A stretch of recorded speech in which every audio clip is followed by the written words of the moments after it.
my first topic I want to talk about really quick before we get into some other things is that I don't like bitch ass niggas.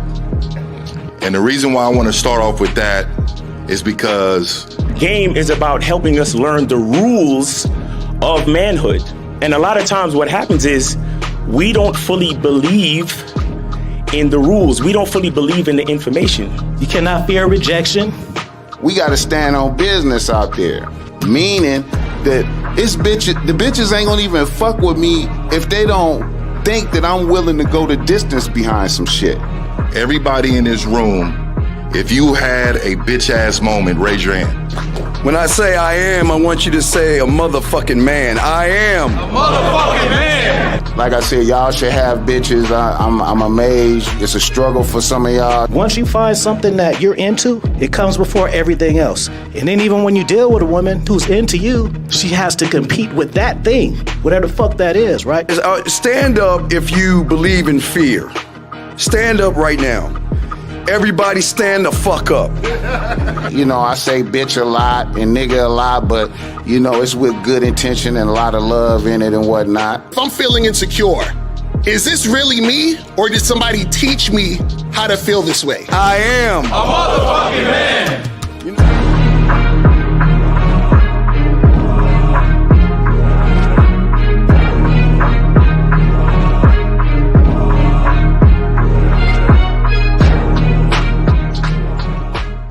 Still ain't getting women? Really? Come on, son. You need to go to badboymembership.com and step up your game. What's up, y'all? It's your boy, Mr. Locario, the bad boy of the dating game, and I'm telling you that if you really want to attract beautiful women, you need to go to badboymembership.com. This is where you get 45 through 90-minute step-by-step dating advice tutorials every month. Just sign up, follow the advice, and you'll get the woman you want. Go to badboymembership.com. That's badboymembership.com. It's your boy, Mr. Locario, the bad boy of the dating game, and I want to tell you about my documentary, Game Kings, The Definition of Game, starring myself, the Boss Mac Top Soil, Rosebud, Ron Wills, Miles Cunningham, and much more. In this documentary, you're going to learn about confidence, manhood, attracting women, and the definition of the game. To get this documentary, go to MrLocario.com.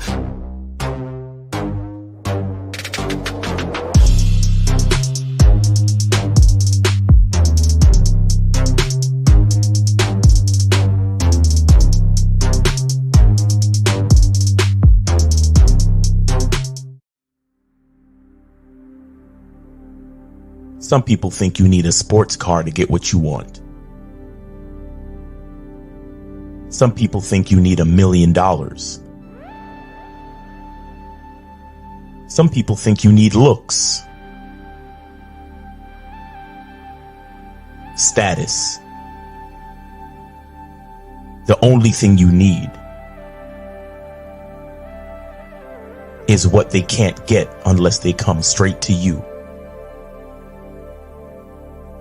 And that's your identity.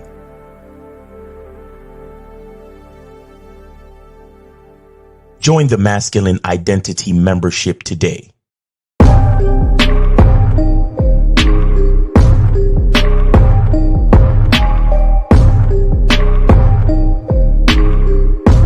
MasculineIdentityMembership.com. Masculine Identity Soap. This luxurious, quality, high lather, high moisturizing, all natural bar soap has been handcrafted with care and consistency to provide a quality cleansing experience for self-care, focus, and productivity. Specially formulated for cold showers. Stay clean, gentlemen. Masculine Identity Soap. Yo! We are here. It is Media Mondays up in this bitch. What's popping?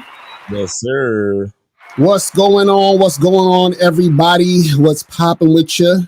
Mr. Locario and Miles Cunningham in the building. Miles, what's going on, man? What's popping with you? What's going on? Man, everything's going on, man. Look, for my Masculine Identity membership people, please bear with me. I'm having technical difficulties. I'm going through editing issues and shit, but the next program will be up very soon. And yeah. About to make that happen. And just so you know, it's because I'm upgrading, like I'm doing things to upgrade the quality of the program itself. Mm-hmm. So, you know, it's not like just out of nowhere I'm just fucking up. It's because I'm adding a new type of workflow to the situation. So it's like it's growing pains. So I just wanted to let y'all know that. But the shit is coming and we're going to have extra shit for y'all anyway. So don't worry. All right. Just letting y'all know, man. But shout out to everybody on Media Mondays. What's up, Lucario? Nice jacket. What's going on, man? I know April got me this jacket, actually. You know what I'm saying? April got good taste. I'm telling you. Hey, shout out to K-Zad because April's debit card worked too. You all right? Listen, guys, when you have a woman that loves you, you know what I'm saying, and you love her, it's a beautiful thing, man. That's what I'm trying to tell y'all. Listen, the game is deep, guys. You got to understand. You know what I'm saying? So, you know what I mean? So shout out to everybody in the chat, man. We about to have a great show. And remember, guys, today's Media Monday. Guys, if you have something to promote, $50 or more, hit the Cash App, PayPal. If you want to call in with a question, $5 or more, or if you want to, just basically put, something in the chat to ask a question, do that, and we'll get to the questions in the chat afterwards. You feel what I'm saying? So today's topic, which I think is very, very important, you titled it, Strong Women Follow the Lead of Men. Okay, strong women follow the lead of men, right? Now, what that means is that in order for a woman to actually follow your lead, well, first of all, you have to be a man, first of all. And if you're a man, that means that you're a leader.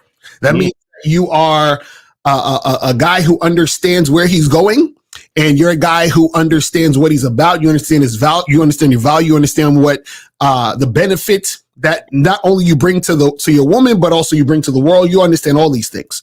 So what happens is that when a woman sees a man, right, in order for a woman to actually be with a man, because most women are not with men, most women are with males, most women are with bitch ass niggas that they can, control and basically treat like shit. So any of you guys who are married and you ever slept on a couch, you a bitch ass nigga. You feel what I'm saying? So all y'all dudes, you understand what I'm saying? All y'all motherfuckers that are arguing with your chick, you a bitch ass nigga. You feel what I'm saying? I'm just letting you know. You understand? Like, all of you guys that have that type of energy, y'all on that bullshit. Now, what happens is that if you're actually a guy who's a leader, right? You're a man. What's going to happen is that women who are strong are going to follow you. Now, what happens is weak women don't follow the lead of men. And what happens is that what a weak woman does is that she finds a weak male because she doesn't have the strength to follow a man. Because in order to follow a man, that means that you have to have faith in that man. If you have faith in that man, that means as a woman, she is confident enough within herself to understand that she has the ability to choose correctly. Right. You understand what I'm saying? So she chooses correctly. She chooses the right man to follow because she's self-aware to understand that the best relationship she's going to have is with a man and not a male. And understands that it's going to benefit her greatly to be with a man. So a lot of times when you guys are trying to interact with these women and they're not following your lead, right? And they're refusing to do this. Understand a lot of times what happens is the reason why they're refusing to do this or, refusing to follow your lead is because they know that they can't do it. And they understand that they don't have the capacity to do it. Because what happens is this. When a woman deals with males for so long, she loses her ability to trust in a man because she confuses the men with the males. You see what I'm saying? So she thinks that you're just another male. So when you come with your masculine energy and you have a program and a structure, she's like, well, I don't know about this, right? Because she fears that you're like the other males, right? But what happens is that a woman who actually has game, a strong chick,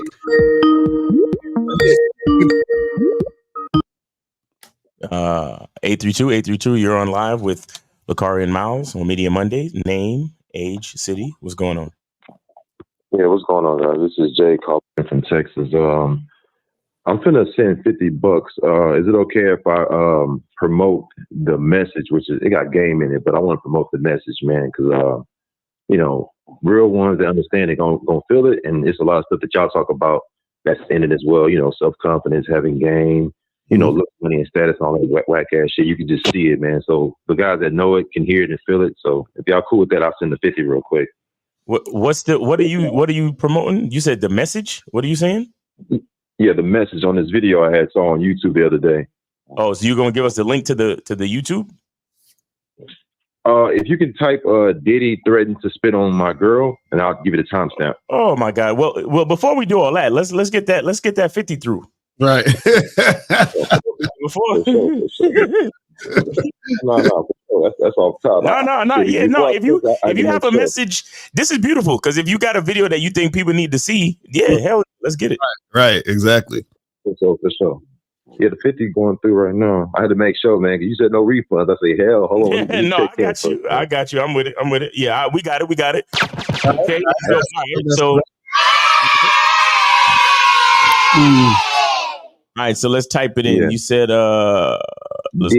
Diddy threatened to spit on my girl. You know, Diddy going through that situation with Cassie, and I was looking at an interview with this dude. I said, man, wow. I'm not surprised though, because niggas with money think they can get every girl. So, but anyway, it's called Diddy threatened to spit on my girl. It's not too long, is it? Because we can't. Yeah. Oh, yeah. Just Is it this one? Is this joint with Mark Curry? Yeah. And you can timestamp it at like 2 minutes. And if you got like 2 minutes to spare, man, you're gonna, the shit. Okay, so timestamp it at 2 minutes. Yeah. And then we're gonna play for 2 minutes. That's what you're saying? That'd be cool. At the very end, he really just go into it a little bit, and you guys, Yeah, I saw that video. You can play. Hold on. We got you, man.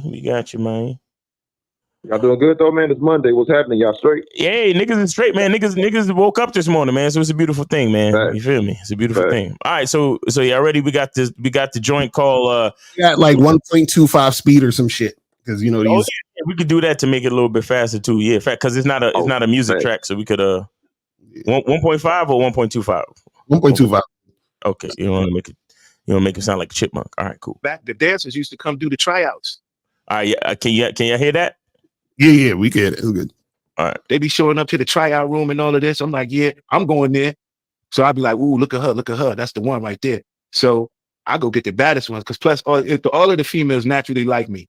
I don't know what it was, but I knew they naturally like me, and I felt it because I like me like that too, right? So wait, pause it. The girls, pause it. He dropped the gem right there. Y'all missed it.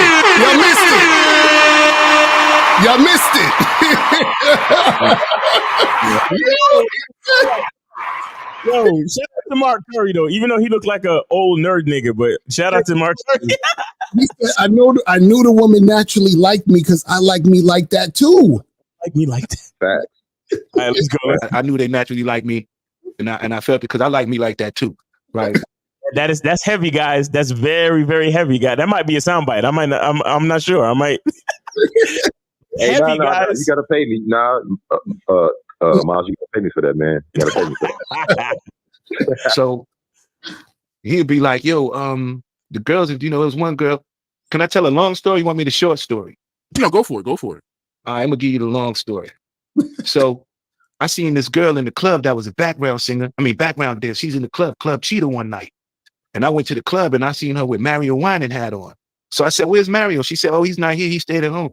I said, who you in here with? She was like, oh, I'm by myself. See, guys, remember I tell you guys, when you approaching bitches in the club, who you with? Mm-hmm. Easy. Because a lot of y'all niggas let it be like, well, I'm not sure if she here with her boyfriend or what. Just go, hey, shorty, what's going on? How you doing? Who you here with? Exactly. I said, where you going? She said, I got to get on the flight in the morning and go back to Canada. I said, okay, well, where you going to stay tonight? She said, well, I don't have no place. Yo, this nigga, do you guys hear how easy the game just rolls through? Exactly. Who you here with? What you doing? Where you staying? Mm-hmm. Easy. I said, want to come back to my place? She said, yeah. So we went. You want to come back to my place? Exactly. Y'all niggas swear to God, it's so fucking hard. Like, Paul. Went back to my place. And then we had a lot of fun. I'm talking about a lot of fun, whole bunch of fun. We had So then we go on she going on tour. We going on tour to Jamaica. She come to the tryout, boom. So she like boom. She like at the end of the tryout, she like I said, where you staying at this time? She say, well, I'm here from Canada. I ain't got no place right now. I said, want to come back to my room? She said, yeah. So we had some more fun.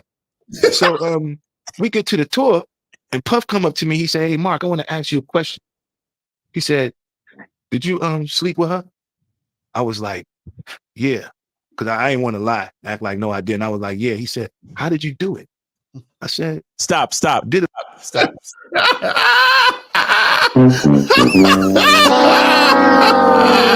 Hey, yo, Jay, I wanna thank you very much for your contribution to Media Monday. Like, this is heavy shit right here. I want y'all to understand that the man, Diddy, the man with the looks, money, and status, is asking the C. Let's be clear. No shade to Mark Curry, right? Let's just be clear. Mark Curry is a studio ghost writing, rapping ass C level, D level celebrity. Exactly. Right. Let's be clear. I mean, G Dep is above a Mark Curry. Right. Hey, a nigga like Mark Curry is just around to fill in the gaps in the hook when Puffy don't know what to say. Be clear. And Diddy's coming at him talking about, how did you get to sleep with the girl? Okay. Exactly. All right. All of y'all looks, money, and status niggas. Oh, man, I love this. Let's go. Did you sleep with her? I was like, yeah. Because I ain't want to lie, act like no, I didn't. I was like, yeah. He said, how did you do it? I said, I did it like a grown man. I did it like you're supposed to, right? And then right after that, can I say something real quick? And this is the part where Game.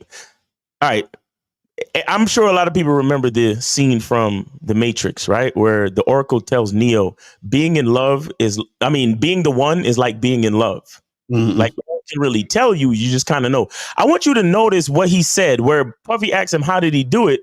He said he did it like how you're supposed to do it. Right.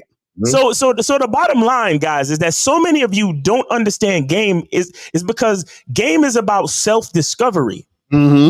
We are on here as on social media and so on and so forth, creating content to help you with that that self-discovery. Right. But you have to understand, this is why we tell you the game is about you. The man said, I did it like how you're supposed to do it, meaning that your game and all that other shit is really something that you're supposed to know once you know yourself. Exactly. That's exactly. That's a fact. My man Jay came through with the shit this morning. Let's go. Question. He said, did you sleep with her? I was like, yeah. Because I ain't want to lie, act like no, I didn't. I was like, yeah. He said, how did you do it? I said, I did it like a grown man. I did it like you're supposed to, right? And then right after that, the girl was off the tour. Never seen her again. Kicked her right on off the tour. Second time, I'm in the Bahamas, run across a girl. He like, Mark, where you get this girl from? I said, I got her from the club. He said, she kind of bad. He said, if you give your girl to me, I'll give you one of my girls. I said, Puff, I can't give you no girl. I said, but if I walk away and she like you, then that's what it is. But I'll walk away and go to the store and leave her in the studio. I'll come back and she boot up with you and y'all together. I'm gonna be like, hey, okay. That's what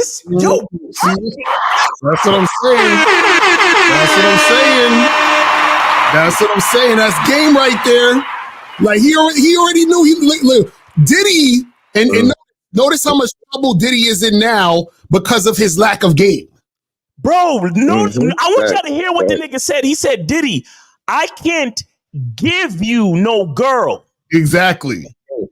Because the woman is not something for you to control. The woman is not a slave. Now, if I leave and your influence enthralls her and I get back and she's booed up with you, hey, all's fair in love and war, right? Exactly. Yo, this is I hope y'all niggas are paying attention. God damn, let's go. If you give your girl to me, I'll give you one of my girls. I said, Puff, I can't give you no girl. I said, but if I walk away and she like you, then that's what it is. But I'll walk away and go to the store and leave her in the studio. I'll come back and she boot up with you and y'all together. I'm gonna be like, hey, okay. I ain't gonna have nothing to do with it. So I come back, the girl mad. She say, why you leave me here with this creep? I said, where's Puff Daddy? Who else? I couldn't even leave you with someone better. I thought you would be happy. She was like, no, I'm not happy. I don't like this dude. See, there we go. And listen. Check this out. See, this goes with the topic too. Strong women follow the lead of men. Who's the man in this situation? Mark Curry, not P. Diddy. P. Diddy's the weak nigga talking about, yo, how'd you do that, bro? Yo, can I trade you my nigga? Ain't no chick trying to follow this nigga.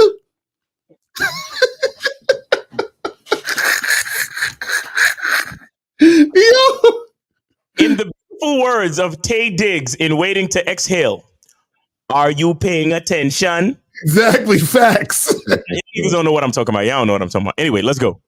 I said, damn, dude. He's looking at me. He was like, yo, get out of my face. Cause you know what I do to girls like this? I was like, I don't know, but he was already ready to hit her. He was like, I spit on her. So did she? Oh, wait, she said that shit in front of Puff though. Mm-hmm. You leave me here with this creep. Oh shit, that's fucked up. You can't say that shit in front of emotionally fragile niggas like that. But anyway. He's looking at me. He was like, yo, get out of my face. Cause you know what I do to girls like this? I was like, I don't know, but he was already ready to hit her. He was like, I spit on her. So then she was like, well, I told him I ain't like him, but I got a twin sister. But I told him she won't like him either. That's when he really got mad. I had to get that girl up.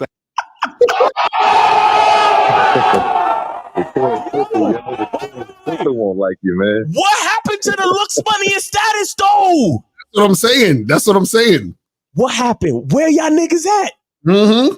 Looks, money, and status like a motherfucker, right? Exactly, because in the situation, P. Diddy has more than that than him, right? Exactly. P. Diddy, at this point of the game, P. Diddy's well into the hundreds of millions, bro. Right. Stop. He wasn't necessarily a billionaire at this point, but he was well into the hundreds of millions. Right. Because remember, after Biggie died, P. Diddy's fucking ship took off. Mm-hmm. Not saying one has anything to do with the other, by the way. I'm not making any allegations or anything like that. All I'm saying is when niggas like Mark Curry was heavy in the picture, Diddy was already, Big was already out of here. Mm-hmm. After Big died, every step I take, all that shit fucking, okay, you know what? Y'all looks, money, and status niggas. Where y'all at though? Mm-hmm. Out of there quick because I realized he was going to try to hit my girl or be violent towards my girl because my girl didn't like him. See, money can't make females like you. Exactly. Bruh, everything we be trying to tell y'all niggas, you notice how it just plays out in real life? You notice how when we talk, it's about real life, not this internet shit? No, Lucario. This is an AI video that we created. and we told Jay to donate $50 and call in. We did this. Right. Ain't no way this could be real game shit. No way. So she won't like him either. That's when he really got mad. I had to get that girl up out of there quick because I realized he was going to try to hit my girl or be violent towards my girl because my girl didn't like him. See, money can't make females like you. He the kind of think that they're going to like him because he got some money. All of the pretty females I know in the world, man, they don't like you for no money, man. They like you for your heart, especially if she's a female of substance. You know, that's just my opinion. You can have money, then one day you can't. So when you go broke, that means you're gonna lose your girl too. I don't lose females to failure. We go different. That's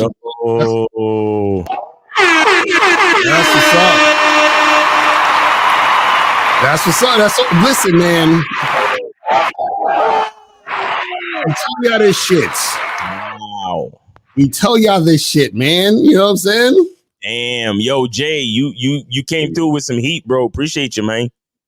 No doubt, man. Y'all keep going, man. You know, I felt like, you know, when I heard it, I was like, that's some real shit. I said, you know what? Let me see if I can slide it to the show, man. You know, let these guys look at it. Cause, you know, I know y'all guys think how y'all think and do what y'all do, and y'all gonna feel that. And anybody out there that don't really understand it and feel it too, that's cool. But the ones that think they need money and all that shit, that can help. But if you just relying on that shit, right, you're gonna be mad as fuck when the guy that don't got none of that shit take your girl. So it is what it is. If you feel it, you feel it. If you don't feel it, then, you know, I guess life will, you know, teach you one day. Facts. That's all. Real shit, bro. Appreciate that, man. Deserved. Y'all be cool, man. All right, man. Have a good one, man. That was some real shit right there, man. No, that's real. And I like videos like that because it's like I'm glad I ain't gotta say it again. Exactly, right. Because sometimes it's like niggas just think we be talking shit and they want to fight the game. But then it's like, because this is what happens. Most dudes want to lean on their own quote unquote understanding. Shout out to Steve because he talks about that a lot. But these dudes don't really understand shit. So in their mind, they're like, oh, well, if you have the money and if you have the status and if you have this, then no, bro, this is what we try to tell y'all motherfuckers. It's about you having game and understanding you. The reason why them chicks was fucking with Mark was because that nigga was bringing himself to the situation. Right. P. Diddy was bringing the money and the status and, oh, well, I feel entitled. You should fuck with me because I'm P. Diddy. She's like, yo, this nigga's goofy. You know what I'm saying? Because it's like, yo, like, I swear, y'all, see, and this is the part that y'all don't get, and this is what I want you guys to understand. Understand this. See, money and status and all those other things, those are the things women go for when they don't see value in you. That's what you have to understand. When a woman doesn't see value in you, the other things are the things that she sees value in to even bother to fuck with you. Right. So you approach this girl, she says, man, this nigga, he's a loser. I don't really like him like that, but he got some money, so I know he gonna take me out. I know he gonna buy me gifts. I know he gonna pay my rent, so I'm gonna fuck with him. But she don't really like you. That's what I'm trying to say. Like, niggas gotta understand that women don't really like you for those things. They don't like, see, you gotta understand something. When a woman actually likes you, right, she wants to spend money on you. Right. You understand what I'm saying? Like she don't care about you spending money on her. You spending money on her, that's cool, but she don't care about that. Like he said, listen, if you go broke, what, you gonna lose your chick? No. Right? If you got game, you ain't gonna lose her. But if you don't got game and the only reason she with you, you won't lose her because she's only with you for the fucking money. It's terrible. It's terrible, man. You know what I'm saying? How many times do we and like, bro, like, yo, that's why when niggas call up, bro, and be like trying to fucking, find contradictions and argue shit, I'm just like, right. Why would you? Like, listen, guys, understand the game is not up for debate. We might quote unquote debate y'all just for entertainment purposes, but it's really not up for debate because it is what it is. Like, and you see this all the time. Like, reality is telling you this all the fucking time, bro. You gotta understand this shit, man. Crazy. Yo, you see, and here's the thing. It's so interesting how a nigga like Puffy though. Mm-hmm. You see, it's funny how success, like some dudes that are ruthless in success. It's funny how a lot of them have a certain like weakness to their ego. Mm-hmm. You understand? It's and it's like their drive for success is it's not really a righteous drive to add value. It's actually a fucking cope. Right? To deal with their lack of game. Exact same thing with Will Smith. Yeah. He said that same shit. He was like, oh, I felt like if I became the biggest movie star, a woman would never cheat on me again and all this other goofy shit. And that's the problem with niggas who ain't got game. They overcompensate with a bunch of bullshit. You feel what I'm saying? That's why niggas is so caught up on looks maxing and, oh, I gotta, get the most money and I gotta have status because you don't, all of that really is a thing of I'm not enough. That's it. That's it. All of that is I'm not enough. I need this other shit. Oh my God. It's like, yo, this is sad. Sad. You know what I'm saying? Shit is sad as fuck. But hey, it is what it is, man. But guys, call up 919-647-9392. 919-647-9392 is the number. If you have a question, put a Q in the chat. So, so Miles, what's your thoughts on the topic of strong women follow the lead of men? What's your thoughts on this shit? Well, okay. Here's the thing with that. I think there's a lot of strength when it comes to having faith, mm-hmm. and there's being able to, for example, I remember one day I had a job and I had a boss. It was actually two owners of the company. And one day I had something to tell them at the end of the day, and both of them was in the office together. And it like I said, it was a small company, small business, but me being a grateful person that I am, like I just said to them real quick, I was like, hey guys, I just want to say real quick that, I appreciate everything that y'all do to keep this company afloat. So we all have jobs. So we all have a place to come to and get a check. You know what I'm saying? I just wanted to tell you guys that real quick and say thank you. And it was like, wow, we appreciate you saying that, man. Have a good day, blah, blah, blah. And I bring that up to say that, when having faith in something or having faith in some type of leadership, it takes a lot of strength, because you have to look at the bright side of things. You have to be grateful, and you can't take things for granted. The commitment that you give to your boss to come to work every day, you don't think about it, but at any point in time, the company could go bankrupt. At any point in time, the company could lose money. At any point in time, the electrical wiring in the walls could catch a fire, and the fucking company literally goes up in flames. Right. You know what I'm saying? Like, a lot of things can happen. So the people who have a certain level of weakness are the people who they complain and they worry, and they allow that to stop them from being faithful and grateful and being productive. Right. And there's a lot of women out there. Like, look at somebody like Tyrese's ex-wife. Like, she literally said that she left the marriage because she allowed people in her brain to influence her to divorce this nigga, right?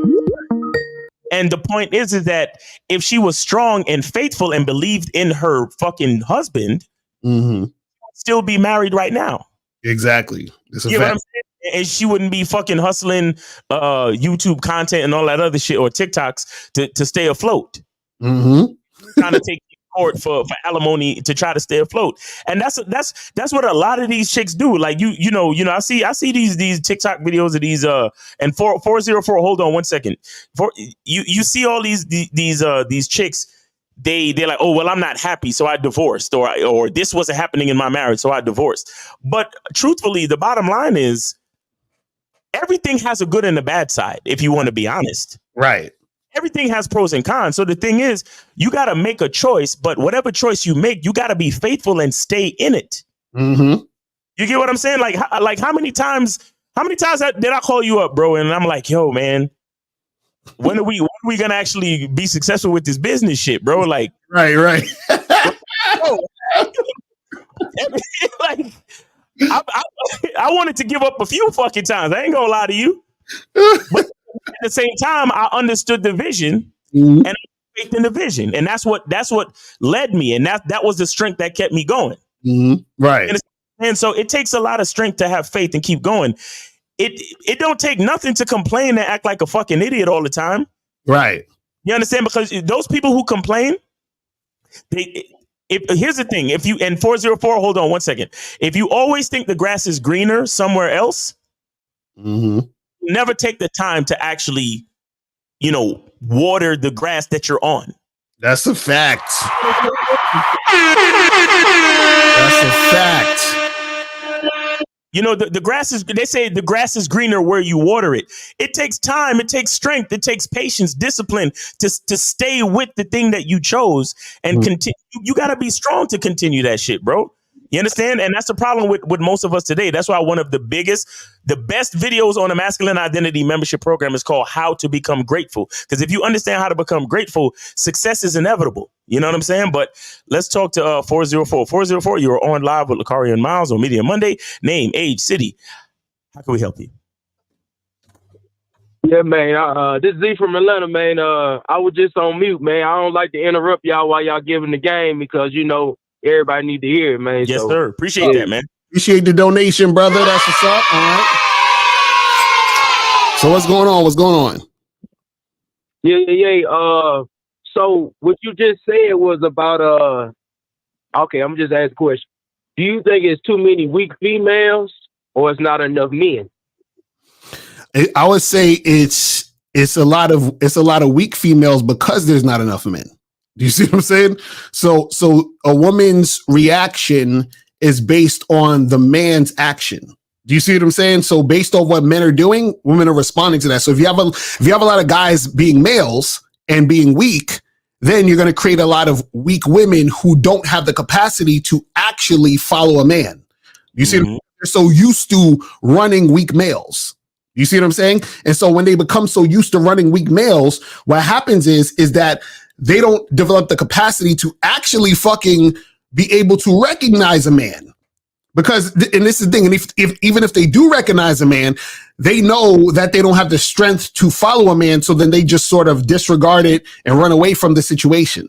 You see what I'm saying? So a lot of it starts with the men, because you got to understand is that this is why even in today's society you have a bunch of dudes complaining about, oh, the way women are and this and this and that, and it's like, well, yeah, they're that way because men drop the ball. This is why we address men. We're not listen. There's no reason to address the women, because if you address the men and the men change, the women will change. That's how women change because of men. You see what I'm saying? They don't change by pointing the finger and say, ladies, you gotta be accountable for blah, blah. No, that's what these dudes don't get. The man has to be accountable. The woman is accountable to the man, but she's accountable to the man when she actually is in front of a man. You see what I'm saying? That's how it works. Nah, that's real. There's no reason to address the women, bro. No reason.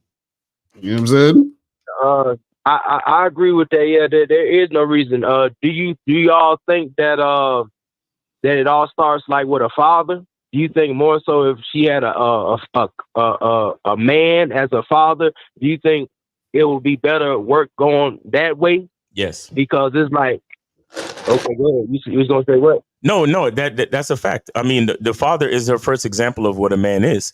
So she needs to see that. She needs to see the example of what that is, so she can know what to look for in a man later on in her life. Right. You see what I'm saying? Because shout out to K-Zag. This is something that he said at the New York seminar.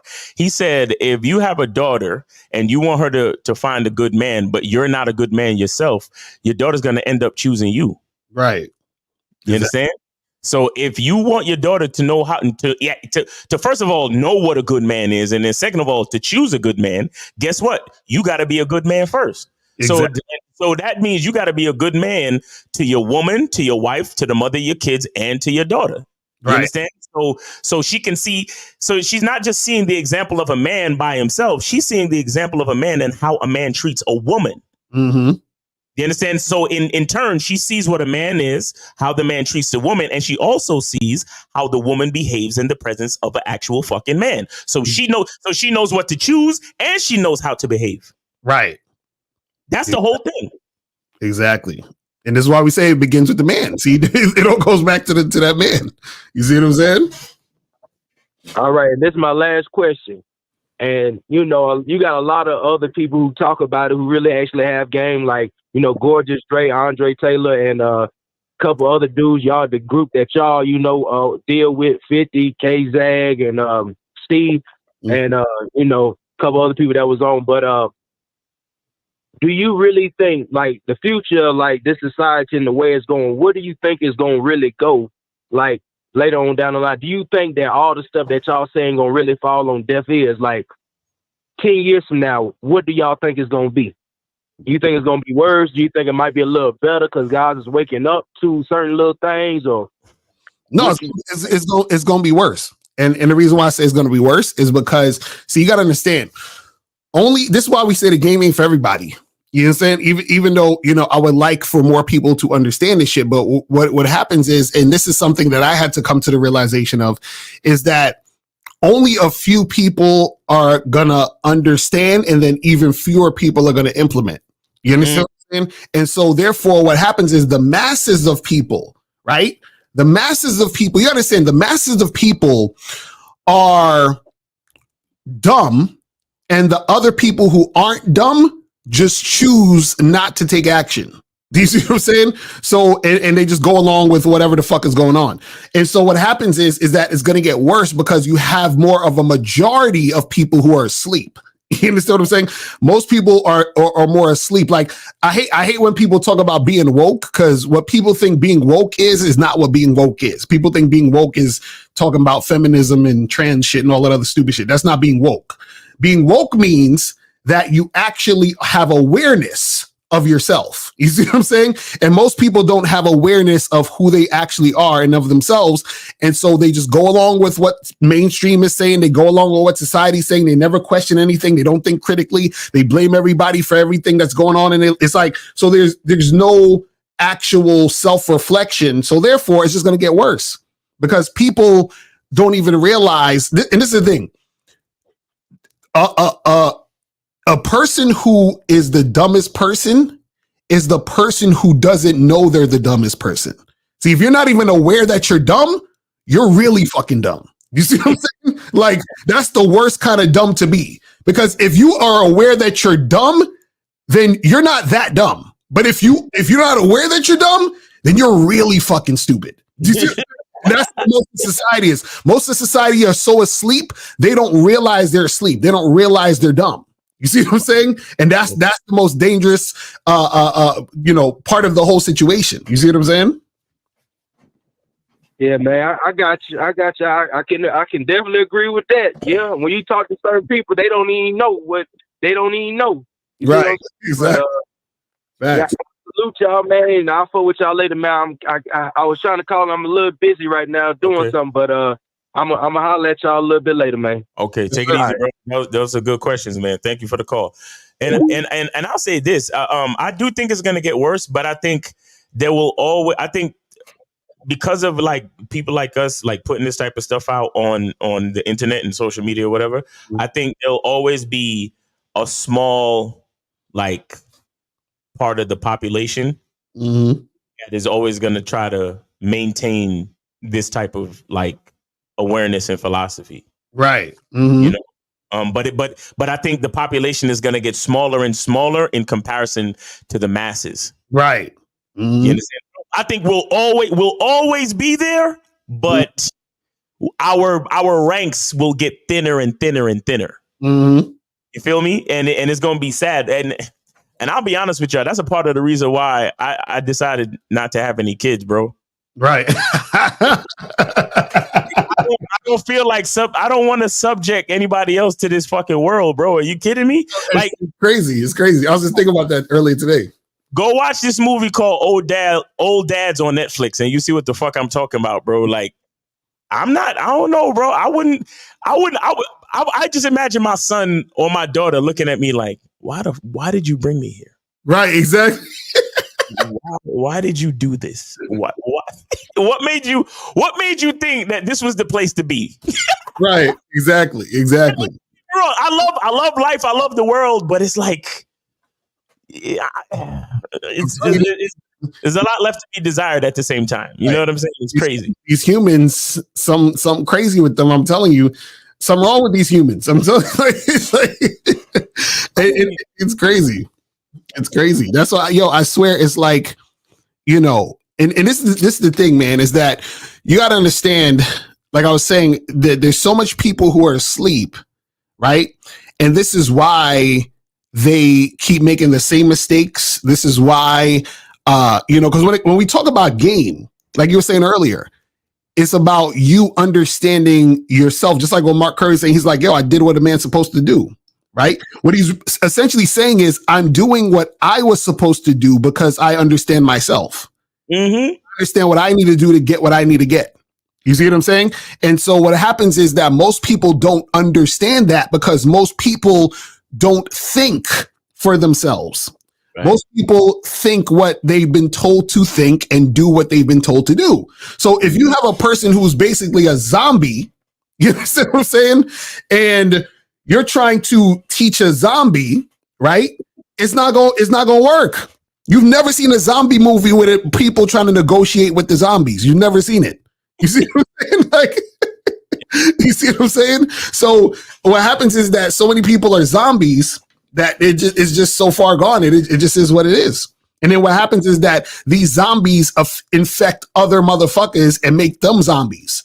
But happens is that the mass of people, there's an individual listen to a mass of idiots. So then they become the idiot also because they don't think for themselves. You see what I'm saying? So when it comes to game, it's like you have to be able to think for yourself and combat all the bullshit that the masses are saying because the masses are asses. They're idiots. You see what I'm saying? And so this is why when you try to explain game to idiots, they want to argue with you. What are you talking about? And no, this is, you see what I'm saying? Because they're so indoctrinated with the nonsense that they don't even realize what the fuck they're saying. They're basically robots. They're zombies. They don't know what the fuck's going on. It's crazy. So that's how this shit happens, man. And it's unfortunate that happens because the thing is that this is why you got to ask yourself. You say, when you watch the news or you watch people, do what they do, you say, why would this person do this thing they just did to get themselves in a predicament they got themselves in? Like, and you just like, yo, how dumb do you have to be? Now they're in jail for 50 years. Why would you do shit like, you see what I'm saying? And that's because they're zombies. They're not thinking. You see what I'm saying? They're just doing. They're just caught up in all their bullshit. And then this is how shit goes. It's terrible. It's like, man. Oh my God. But anyway, guys, call in. Calling number is 919-647-9392. 919-647-9392. Remember, this is Media Mondays, guys. Send your shit. You feel what I'm saying? Send your stuff so we can get the shit cracking.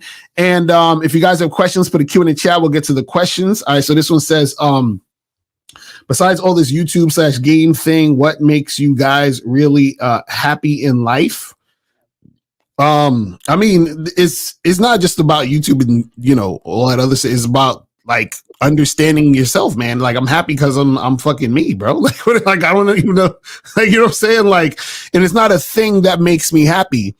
It's the awareness of being. Do you understand? See, I don't want to get too deep because like the YouTube shit and all of that other stuff is not what makes me happy.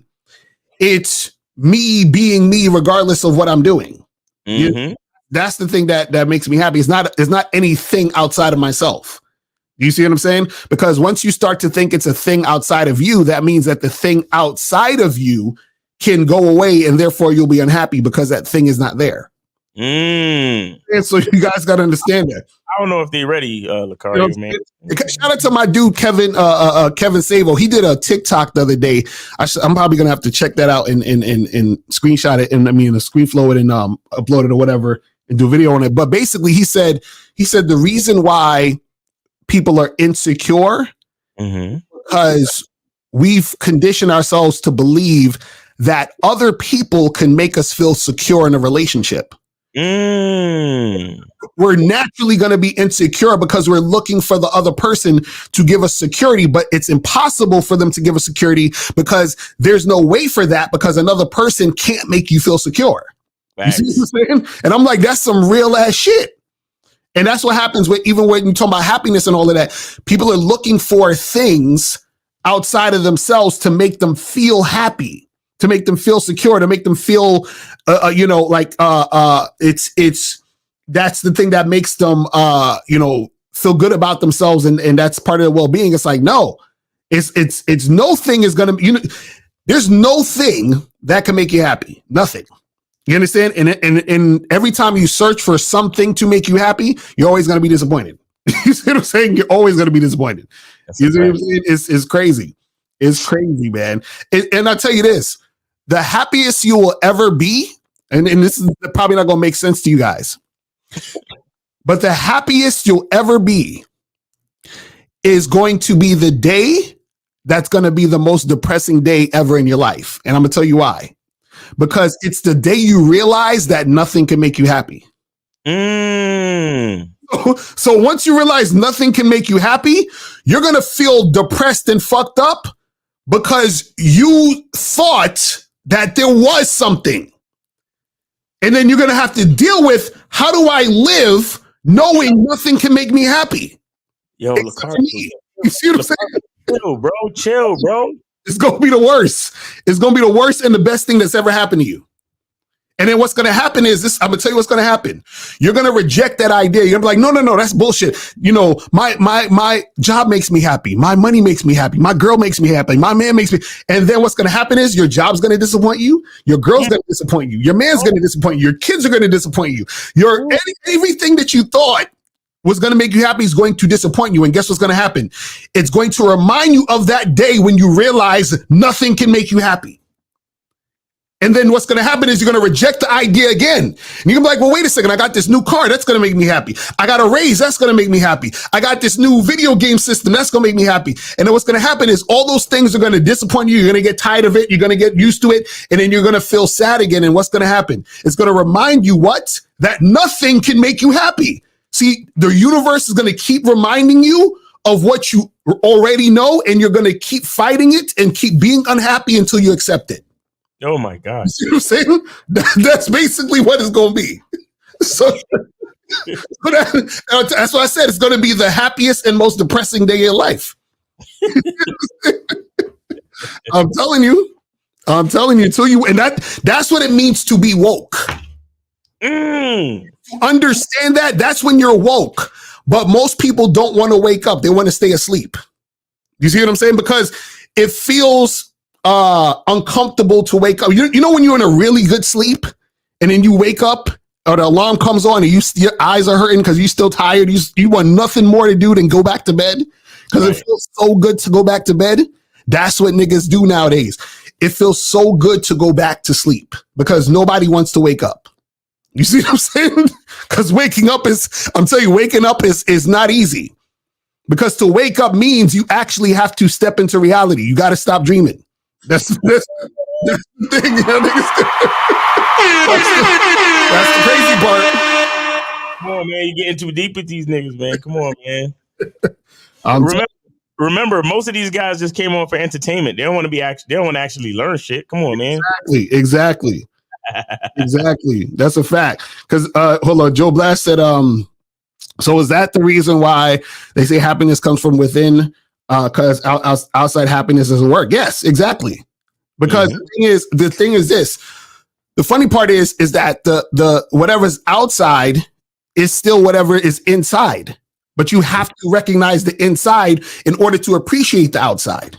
Because you can't actually be happy with the outside unless you're happy with the inside. This is where, like Miles, what you were saying is gratitude. Gratitude comes from the realization of understanding that those things can't make you happy, but being grateful for those things while being happy with yourself.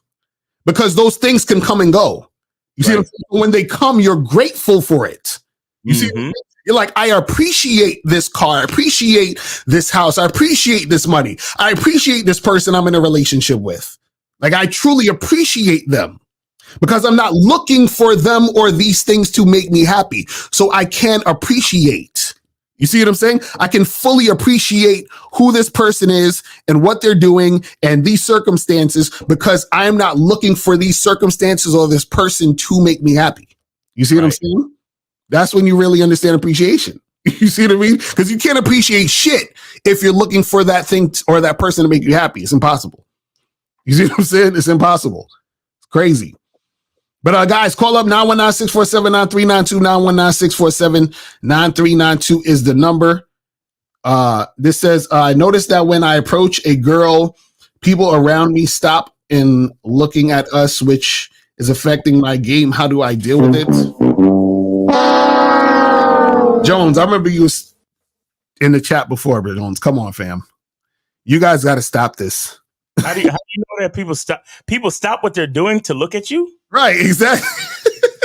Where are you when these things are happening? Yo, I swear, these dudes, it's all in your mind. It's all in your mind. That's it. All in your mind. Listen, me and April was out the other day on the weekend. We was in Bryant Park in Times Square area, Manhattan. And they have like these little booths set up where they're selling Christmas shit and all that, the fucking street fair type of shit. Yeah, like a Christmas market. Yeah, it's packed. There's like thousands of people out there. You understand what I'm saying? ain't none of these niggas, like if Jones, if you was there, ain't nobody looking at you, bro. Like no one cares about you, bro. Like nobody. Everybody's in their own world thinking about what they're fucking doing, thinking about, like, you think I was there and I was like, oh my God, all these people out here are looking at me. You understand what I'm saying? Now, there was one guy who recognized me off the internet. One guy out of how many thousands of people out there? So if Jones, check this out. There's more people who know me than they know you. And only one guy recognized me. So who the fuck is looking at you, Jones? like he act like he be outside and everyone's like, oh my God, everybody stop. Jones the Lion is talking to this woman. Everyone stop what you're doing. Like, what the fuck are you talking about, man? Oh my God. Some of y'all might need therapy, man, for real. Yo, this shit's stupid. Oh my goodness. It's certain things. If you really believe those things, there's certain things that the only thing that's going to help you is like therapy or just facing your fears and continuing on. You understand? Right. Exactly. So Kelly Moore said, Lakaria Miles, will you bring the online dating critique show back? Those are incredible. So this is what we're going to do. This is what we're going to do. We're going to do it. I'm going to do it next year. We promise. But this is what's going to happen. Y'all niggas need to send at least $100 if you want your profile and all that shit critiqued. So we're going to do a date. I'm going to say we're going to do it on this date, and we're going to give you guys a month to send in your shit. But you got to send in $100. And the reason why is because that shit takes a long fucking time to put together. Do you understand what I'm saying? Because we get your photos, we get your bios. I have to fucking screenshot all of the pictures, screenshot all of the bios, put everything together, upload it to the fucking StreamYard. It's a lot. That should take me, like, every time we've done that show, that should take me at least 2.5, 3 hours to put all that shit together. You understand what I'm saying? So and you guys gotta understand, we're running a business, so 2.5, 3 hours is a lot of fucking time. Mm-hmm. You understand what I'm saying? So you're gonna have to compensate niggas for that shit. You know what I'm saying? So if y'all want that shit to go down, y'all gotta do that shit. You feel what I'm saying? So we'll let you know, but you gotta because y'all already see, we already did like 3 or 4 of them, I think, at this point. And so y'all see the quality of that type of show, right? So if y'all want that again, y'all gotta, get that shit cracking. It says, even when women reject your game, will they still have respect for you as a person? Yes, they don't. Listen, matter of fact, this is what you guys gotta understand, right? And first of all, you shouldn't even be worried or cared about a woman's respect for you as a person. That's one, but just off top generally. But what I'm saying is that women, they like when you approach them. What they don't like is niggas that don't have game and they approach them. So what do I mean by that? If you're a guy who has game, you're going to approach a woman, right? You're going to approach her confidently. You're going to tell her exactly, what you want, what you're trying to do. And you're going to interact with her in a way where you basically, she realizes, oh, this guy has social skills. He's cool. He's chill or whatever. And what's going to happen is in a lot of cases, a woman will politely decline because either she has a man or she just may not be interested, right? Now, a lot of times when women respond negatively, that has a lot to do with their own issues that they have in general, right? Exactly. Right. But if you have no game, you're going to approach a woman mad, nervous, goofy, weird, and make the situation awkward. We can take the call. Caller, do you have the show playing in the background? I actually do. It's on my second phone. I turned it down though. You shouldn't have it anymore. Okay. What's going on, guys? I just got a quick testimony. I need either one of you. Wait, sir. Wait. Name, age, city, and did you donate? And where did you donate? Name, Mo City, Maryland. And I know I did not donate. Call back, Mo. Call back, bro. Oh man, y'all crazy. But like I was saying, if a dude has no game, what happens is that you create awkward, weird situations. Mm-hmm. You understand? And then that sometimes will elicit a negative response from a woman. And the reason why it elicits a negative response is because a woman's history of dealing with awkward, weird niggas is usually not positive. Do you see what I'm saying? So sometimes what you got to understand is when a woman rejects you or, has that harsh energy towards you, a lot of times it's from her remembering the feeling of dealing with the last awkward nigga. Right. You see what I'm saying? That's what it is. And sometimes what happens is that her being receptive to you is because she recognizes man, when she sees you. And that was the example of that was shown where Puffy tried to hurt the girl. Right. Because he was awkward and he got rejected. But anyway, caller, is this Mo again? Yeah, it's the same guy, man. All right. Did you donate, sir? Yeah, I donated to Hakeem Smith. That's what okay, I see. Appreciate it. What's going on? Yeah, we don't play about the donations, bro. We don't really play. We don't play around here about that. Quick trigger, man. I ain't messing with you, man. Because niggas don't appreciate nothing, so niggas gotta give some value to. You know what I'm saying? That's what it is, man. Yeah, hell yeah. I get it, man. But I respect you guys. You know what I'm saying? I've listened to you guys over 5 years, man. So, all right. I mean, when I first started listening to you guys, y'all probably was around like 34. So yeah, okay, that's what's up. I've been paying attention to this shit for a while, man. That's what's up. And I learned a lot of game and shit, bro. And as far as happiness and just and the whole regard to the show, mm-hmm. You know what I mean? Y'all spitting facts. You get what I'm saying? And just to give a quick testament. How old are you again, real quick though? I'm 27, bro. 27. All right, go ahead. All right, go ahead. Yeah, 27. So when I started watching you guys, man, I never really been in a relationship. I was always stick and move type of guy. And I got in my first relationship around like 23.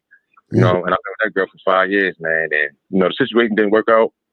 I made mistakes, cheated, of course. You know what I'm saying? But all in all, I think that the female that I was with, I believe she could take more value out of the situation.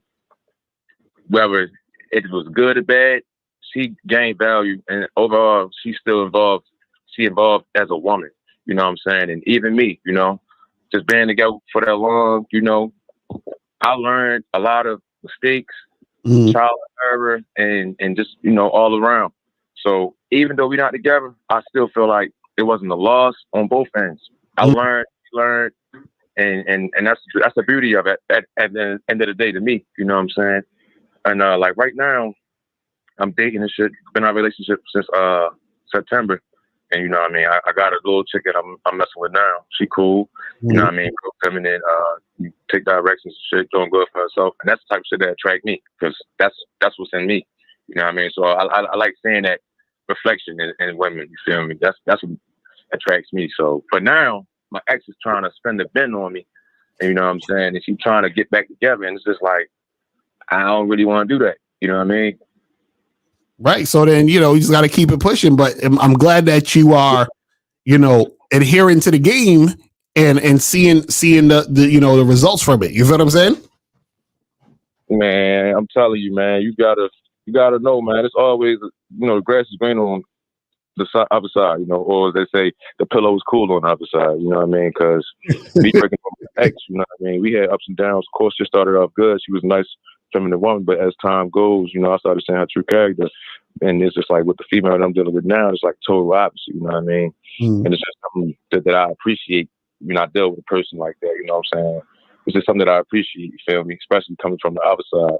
So it's just like, yeah, man, I want to tell my ex, like, I feel like it's still hope on her end, but ultimately I'm gonna have to tell her that this shit's not happening. We ain't getting back together. Better off as friends. And I know it's gonna crush her, but shit, it got to be said. You know what I'm saying? So. That's man. Everything's good, though, man. Like I said.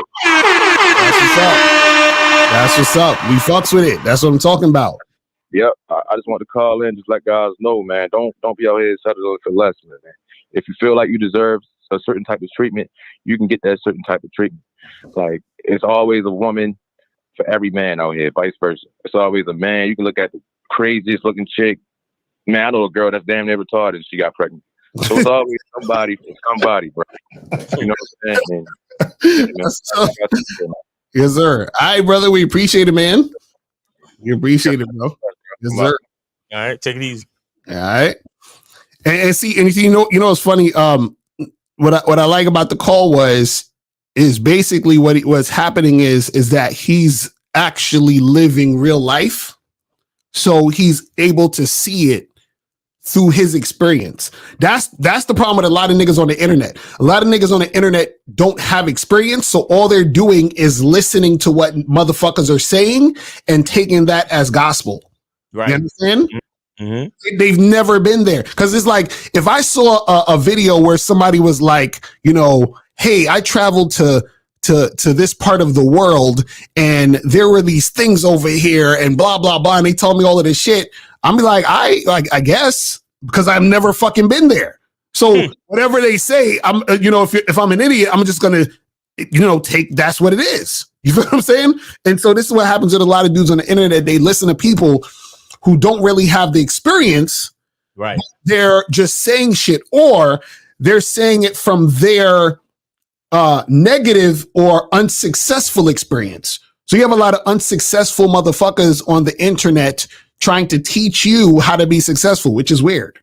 You understand what I'm saying? You know what's funny? I noticed this a lot I've been following a lot of, quote unquote dating coaches on TikTok and Instagram and all these other stuff. You know what I noticed about 90% of these dating coaches is if I see a dating coach who's a man, usually I see a lot of these male dating coaches where their coaching is about bitching about women. And when I see the female dating coaches, it's about them bitching about men. And I'm like, none of y'all motherfuckers are qualified to coach. You feel what I'm saying? What are we talking about here? None of these niggas. Because all these niggas doing is talking from their fucking hurt and pain from their situation and their issues they got with the opposite sex. It's terrible. I mean, like, God damn, man. I'm like, these niggas are the worst, bro.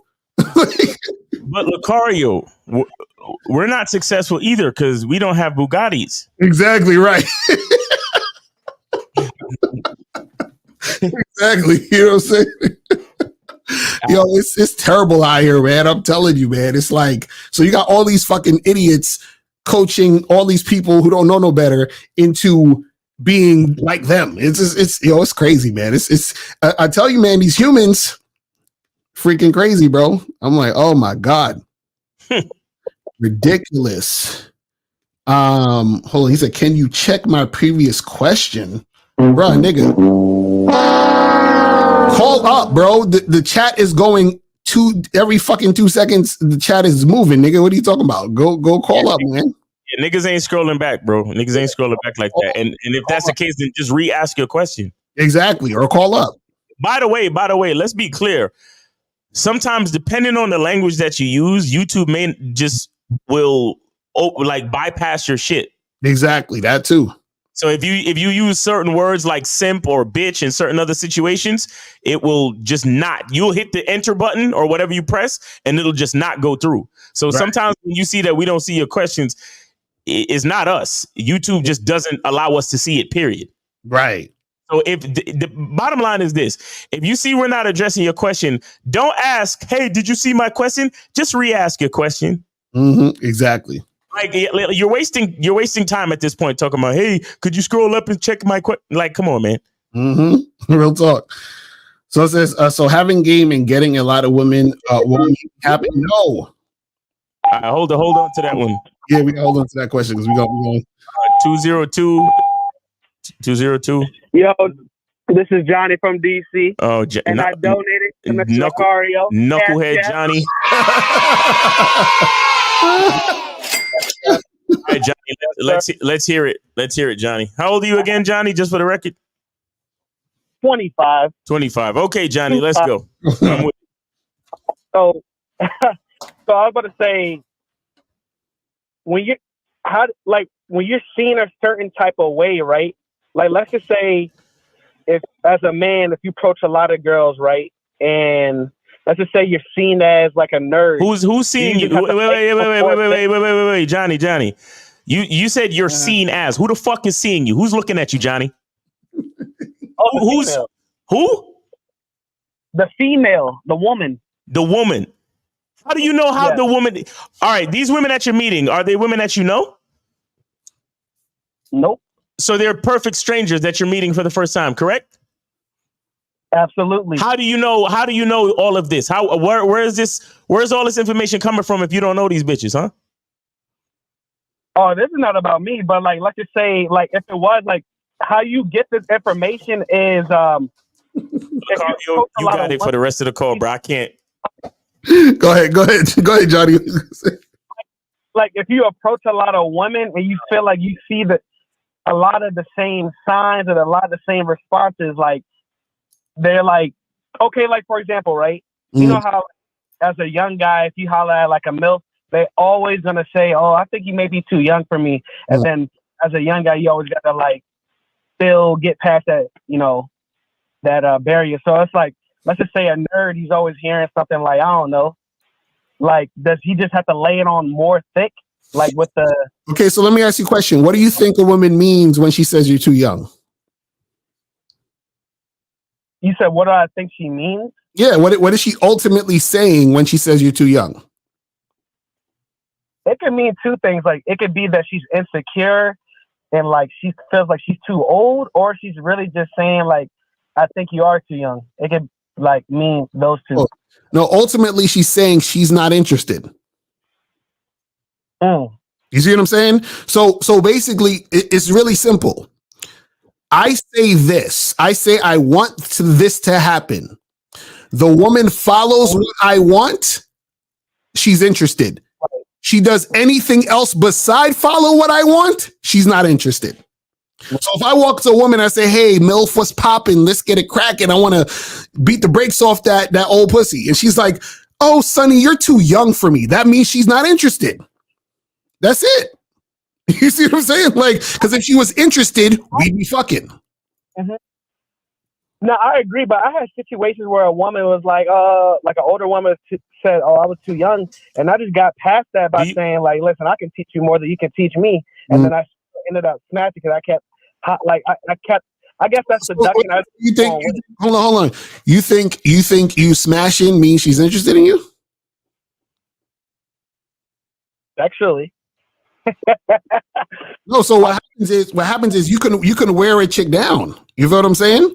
Now she could have been interested in you like a medium interest enough to where you had to wear her down to get it. But what I'm saying is that the fact that you have to do more means she's not highly interested.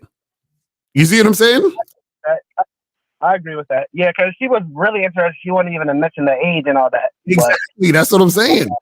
So what I'm saying is that once you simplify it, what's really happening is whether or not is the woman interested or is she not?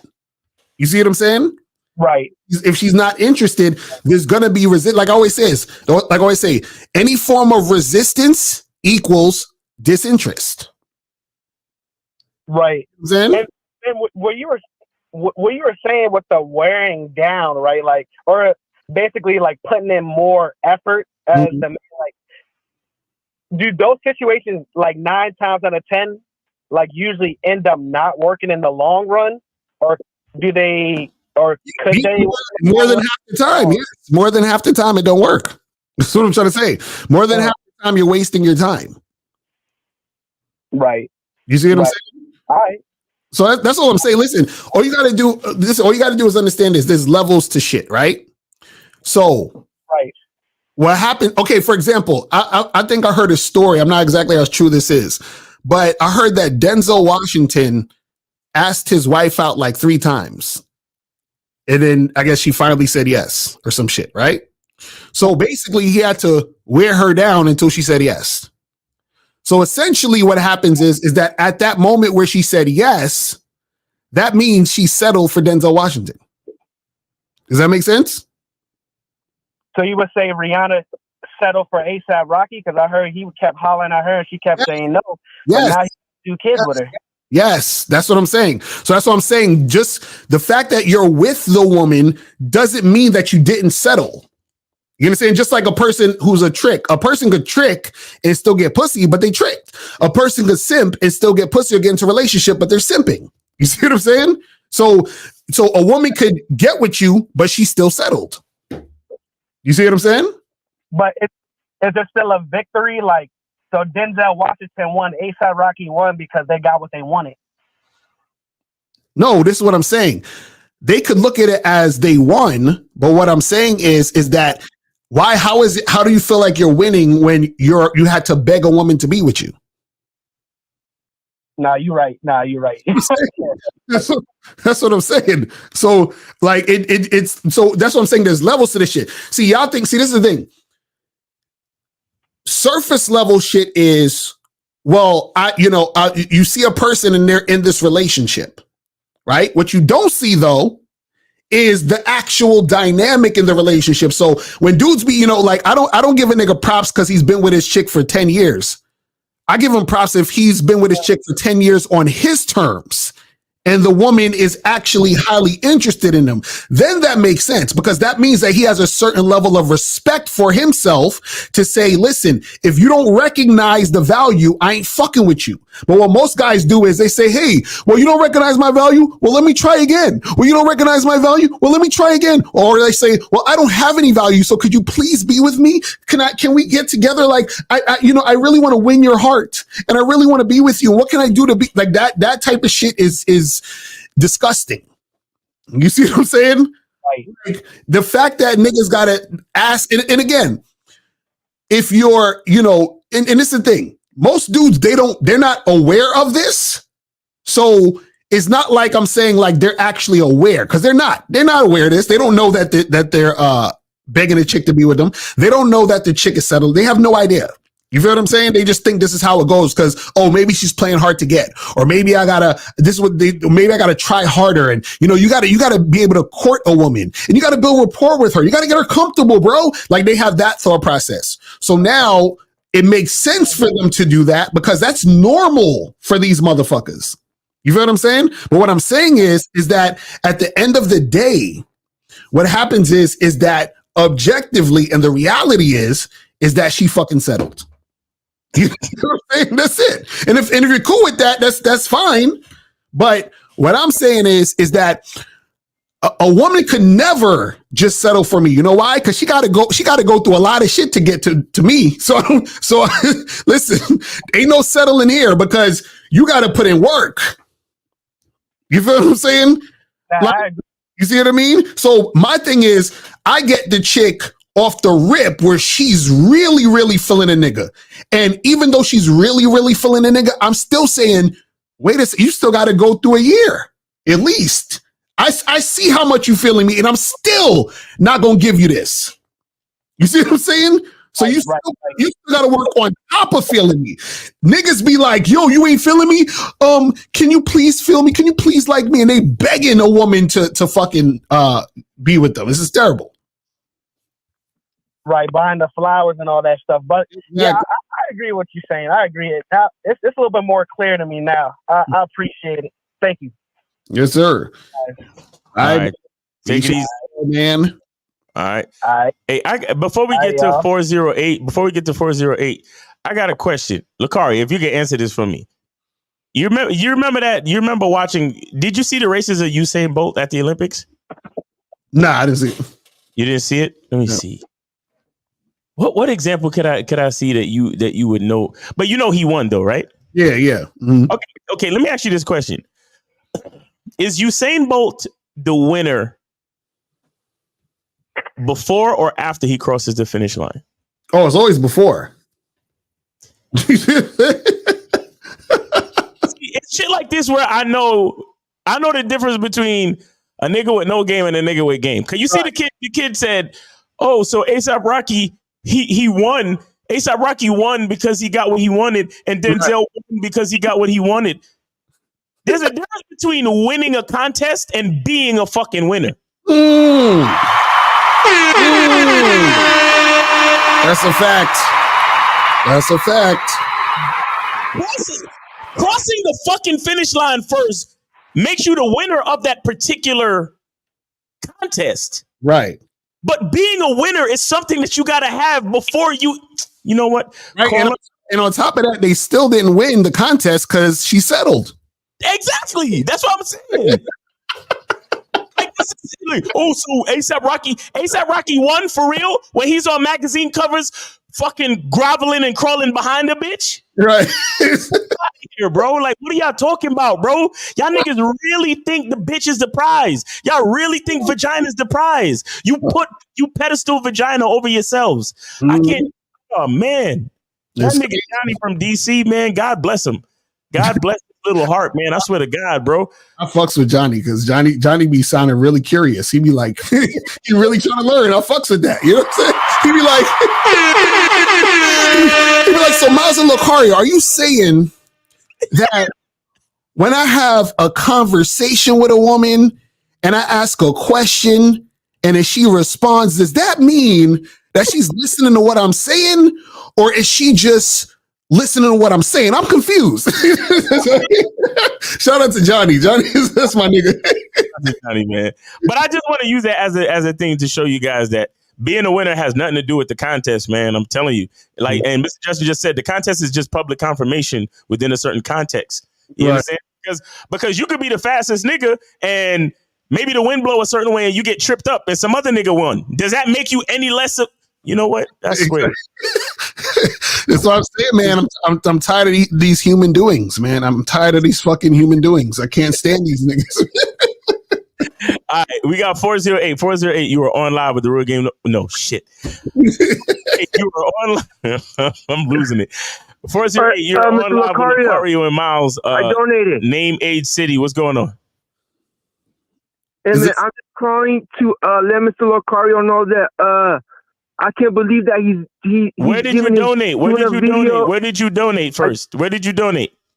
To Mr. Lucario, first name starts with an A, last name starts with an O. Okay, I got you. All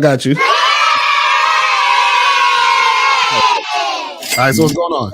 Name, age, age. We need to know how old you are, bro. We need to know how old you are, bro. Me, I'm 30. All right, go ahead. Do what you're doing. Hey, Mr. Lucario, man, I'm just calling to let you know that I can't believe you're giving your take on this video I saw, because when I saw it, I was like, man, I wish Mr. Lucario would see this. I wish there was a way that I could send it to Mr. Lucario so he can see it, and here you are making a live on it, you know, and I'm like very excited about that. I can't believe it. You know what I mean? I had gotten done watching your video on like what makes guys creepy to women when they don't have game. And this gentleman on this video talking about how like Puffy was jealous of him because he didn't have the looks, money, and status, and he was pulling a woman that Puffy couldn't pull, you know? Right. Now I feel you, man. Well, listen, man, I'm glad you tuned in so you can see our commentary on it. You feel what I'm saying? You sound really excited. You feel me? So my eyes got big when I saw that you were giving your take on this video, because I was like, man, I wish I could send it to Mr. There was a way I could send it to Mr. Lucario, but I don't have that. And here you are making a live on it. I'm very excited about it. Hey, well, shout out to Jay. Jay was the guy that he sent in the donation and he requested that we play that video. So shout out to him. Yes, sir. All right. Thank you, Jay, man. Good looking out, homie. All right. Cool, bro. Appreciate you. Did you have any other questions or anything? No, that's it, man. That's it. Okay, man. We appreciate you, brother. Thanks for calling in. Appreciate the donation. All right. We also have 701. 701. You're on live with Lucario and Miles. Name, age, city, and how can we help you today? Yo, my Cash App ain't working though. All right. What's the name on the Cash App? We'll talk to him later. Somebody just donated, so I didn't know if it was him. So shout out to the people who donate. You know what I'm saying? That didn't call in. Shout out to Dante. Shout out to Leo Cotto. Adam, shout out to you. Shout out to Brendan. What's popping with you guys? Appreciate you guys, man. All right, so we got 720. You're online with Lucario and Miles. Name, age, city. How can we help you? True Perspective, Wofford City, 37.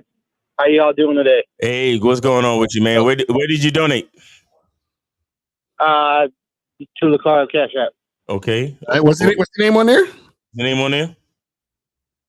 Diesel Shop. What? What's it called? Diesel Shop 2016. I think that's what it is. I don't see. What you say? Something shop? Jesus shop? Diesel shop. Diesel like a diesel truck. Shop. And you said you sent it to the Cash App? Yeah. Why am I not seeing it? I'm not seeing it. I'm not seeing it. Are you sure that's the display name, sir? The display name is Money Sign Diesel Shop 2016. No, what's your real name? Because that's probably what's on there. Adam, that's what it is, bro. There you go. Y'all need to know what your names is on the Cash App, but go ahead. Yeah, so I was supposed to see this chick on Saturday, and we were supposed to meet up for a drink, right? Mm-hmm. And then she was like, she called me, and she was like, "Oh, I'm too tired to come. I don't want to make that drive," because she was gonna be like an hour away. But she was like, "Oh, just come to my place instead." And then I was like, nah. Wait, say that over. You said you supposed to get chicken, and what happened? So we were supposed to meet up for a drink, but then she ended up calling me, right? And like she didn't want to come out and make that drive, so she told me to drive to her place and just meet up at her place, and so we weren't even going to meet up for it. What's your question? I mean, so I didn't meet up with her. I'm just wondering, you guys would have done the same thing? Yeah, I wouldn't have met up with her either. You know what I'm saying? Yo, caller, what she's saying to you is that you're not worth the time and effort. That's all she's saying. Right. Okay. Yeah. So I mean, there's nothing else to discuss. You know, that's all. There's nothing else to discuss because you gave her a specific plan, right? Yeah, I said meet up here at this place 9:00. Okay. And then call me when you're on your way. Exactly. And You're inviting her. You're inviting her to to have drinks, right? Yeah. Okay. Yeah. She's letting you know that you're not worth spending time with you. I mean, even whether she was coming for the free drinks, whether she was coming for whatever, she's letting you know that time with you is not worth the drive. Right. And that's it. So you just got to move on, bro. Mm-hmm. See, my question is, how pretty was this chick? Like, how hot was she? Excuse me? Average. She was average. So why is she taking space in your mind rent free to the point where you would donate and call into us about her?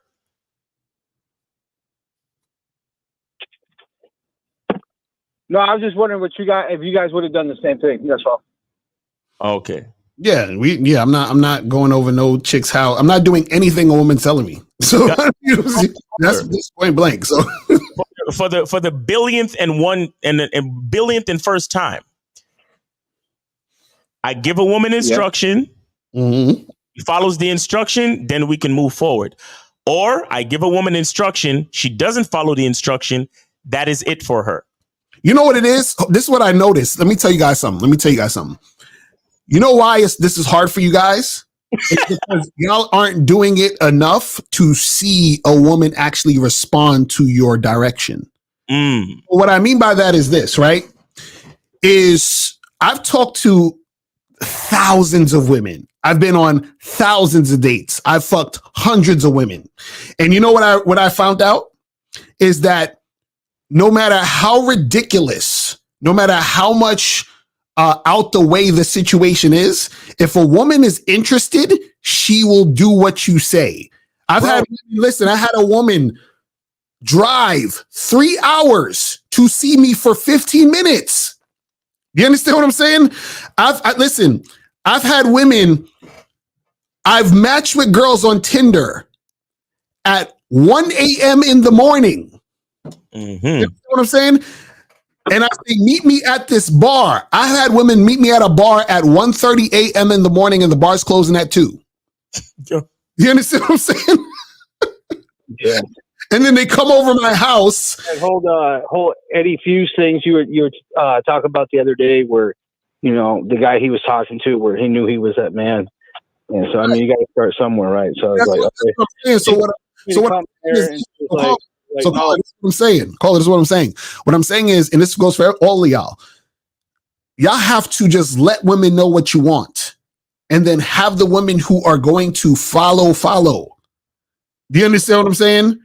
And look, this is just the title of the show. Strong women follow the lead of men.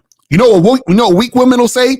Oh, well, that's insecure women are just going to come over your house. No, insecure women are going to talk shit about women who know themselves in order to do what they want to do with a man.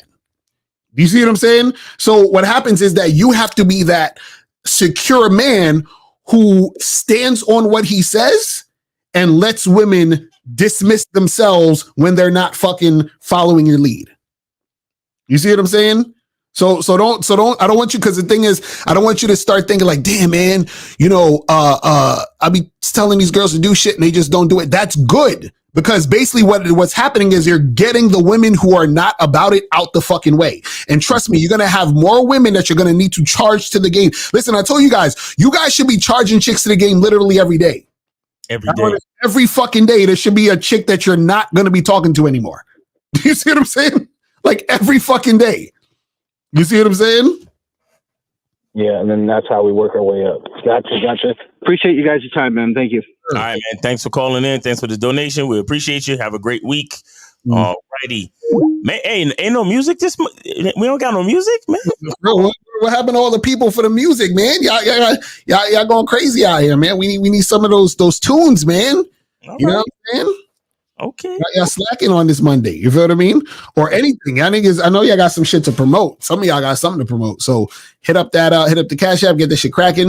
If you guys got a question, call in 919-647-9392. 919-647-9392 is the number. So make sure you guys let's go back to this question. So it says, so having game and getting a lot of women won't make you happy. No. Listen, listen. You see this book, How to Have Sex with 2 Women a Day? That's partly the reason why I wrote this shit. Let me tell you guys something. That's part of the reason.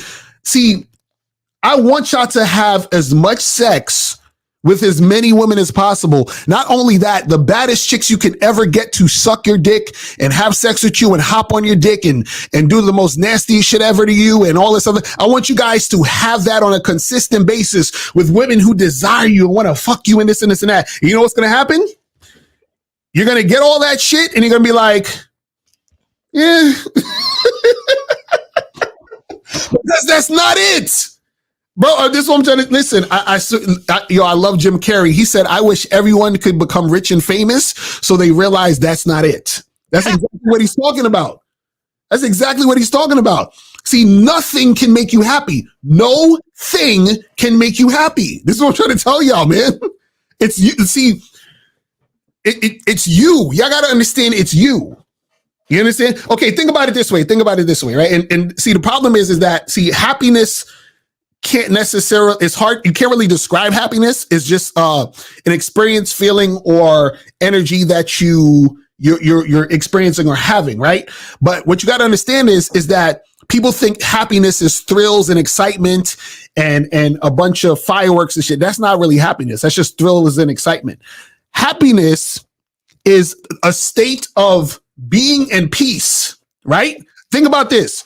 The whole time you guys are watching this live stream, I bet not one of y'all have thought about your teeth the whole time. The whole time y'all been watching this, y'all didn't think about your teeth. You know why? Because your teeth probably aren't hurting. You probably don't have a toothache. So if you have a toothache, some of y'all probably will think about your teeth this whole video. But if you don't have a toothache, you weren't thinking about your teeth. Why? Because your teeth is not aching and you just are doing what you do and you're not even thinking about it. Right now, if you have a toothache, you're always thinking about the fucking teeth. But as soon as the ache goes away, you're not even thinking about your teeth. So what happens is that when you take away the fucking pain, right, you just feel regular, at peace, right, with your teeth. That's what happiness is. It's the taking away of the bullshit and you just be. Your teeth are just being there. You're not even thinking about it. You see what I'm saying? You're just being and existing. But see, the problem is that when you're not happy, it's usually because you have some sort of attachment to something and you're trying to keep getting things or hold on to things in order to make yourself feel this emptiness you don't have. You see what I'm saying? Or you see what I mean? Like it's this emptiness you have inside or whatever. It's like The problem is that you looking for women to make you happy is always going to make you unhappy, because the pursuit of that is the thing that is going to keep you in that cycle. Yo, you know what's crazy? A woman is a human being just like you, and you can't make yourself happy. So how are you going? How's she going to do it? Like, she's an imperfect creature, just like you. Human. Right. How is she? If you can't like figure out the happiness thing, why are you expecting a woman, some strange person? What? Just because she got ass and titties and a vagina? Right. Like, not like, guys. But see, what you said, Miles, is that comes with self-awareness. Right. Because it's just like when a motherfucker or person says, I can't trust her. I can't trust him. You shouldn't. You know why? Because you can't even trust yourself. How the fuck are you going to trust somebody else? Like, you say, I'm going to go on a diet. I'm not going to eat no more candy or cheesecake or hamburgers and shit. And then you try to go on a diet and your ass sneaking fucking cupcakes in the middle of the night. So you can't even trust yourself. So how are you trying to put trust in another person and putting that on them when you can't even do it? And see, what happens is that when you realize you can't even trust yourself, then you take the pressure off trying to have trust in another person. A person does something that betrays your trust. You're not like, man, fuck you. No, I understand you're going to do that because you're fucking human, just like me. I can't even trust myself. So how I expect to trust you? You see what I'm saying? So when they do something untrustworthy, you're like, yeah, I get that. I understand. You know what I'm saying? Like, I understand. I'm not even mad at you because I can't even trust myself. So if I have the awareness that I'm a person just like you, how am I going to put the expectations on you that I can't even keep myself? It makes no sense. This is why when niggas be talking about, for example, chicks and their body counts, it's like, nigga, you want to fuck, right? So now all of a sudden she can't fuck, but you can?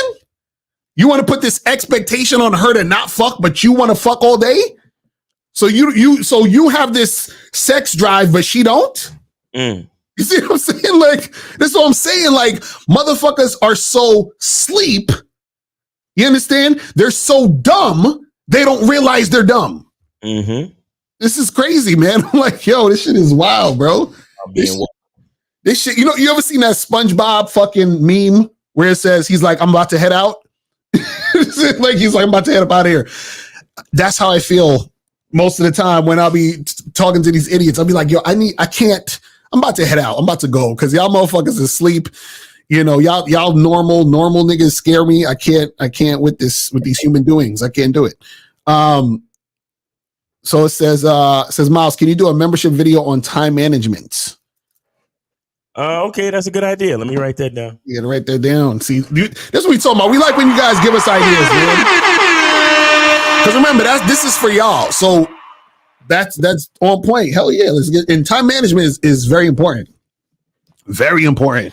And especially when you guys remember, what y'all think charging chicks to the game is? Time management. Yo. That's time management like a motherfucker. Time management like a motherfucker. Oh man. That's why it's so good to understand this game. Because like even what you said the other day, Miles, where the chick called you and tried to pretend you called her. Yeah. Try to force a conversation. It's like, man, charge this chick to the game. She fucking wasting my time with this bullshit. You know what I'm saying? Oh my God. Talking about, I thought I had a missed call from you. I had no missed call from me. Yo, these bitches is good actors too. Cause she caught me, bro. I had to go check my phone log. Like, right. Cause maybe I might have made a mistake and touched the butt dial to some shit. Yeah, or something. But I'm like, this bitch. I was like, yeah, I might have to cancel this whole shit. I'm like, and I was tight too, cause she had some big ass titties. Like she was one of them thick joints. You know what I'm saying? Right. I was disappointed. That's crazy. This says, if y'all were in your mid-20s today, what would you focus on and what distractions would you eliminate? In other words, what was important to you back then that you see now as not important? So basically, like I said this before, is focusing on society, other people, and what other people are thinking. I would eliminate all that shit. You understand? I wish I would have done that sooner. You understand what I'm saying? Because as you get older, you realize that everybody's full of shit. Facts. And they're all full of shit because they're asleep. You understand what I'm saying? I did a video on my motivation channel where I said the dangers of taking people seriously. Nice. Is that when you take people seriously, what you're basically doing is you're brainwashing yourself to think other people's thoughts and feelings about things and ways of seeing the world instead of you stepping back to actually figure out yourself and figure out what makes sense to you. Figure out like what is the thing that drives you and wants you to go in a certain direction. So a lot of people, you know, like just like on the internet, why do you think you hear a bunch of videos with niggas regurgitating the same shit all the time? It's because nobody's thinking for themselves. Nobody's actually experiencing life. They're not going out and touching grass and shit. That's why shout out to Miles. When Miles be doing the morning lives and shit, he's out there touching grass. You feel what I'm saying? like living real life. You know what I'm saying? Like, yo, living real life is beautiful, man. And I think the internet has caught, like, it was funny because I saw this girl's TikTok and I was like, this is brilliant what she was saying. She said that she asked the question, she said, are we ghosts?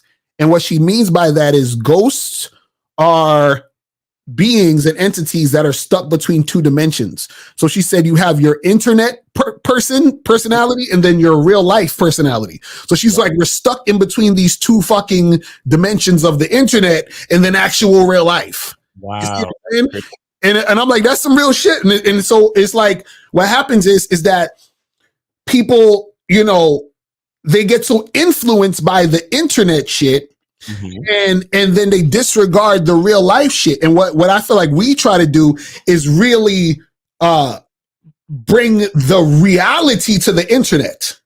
You see what I'm saying? Whereas the internet seems like to try to be this world of illusion.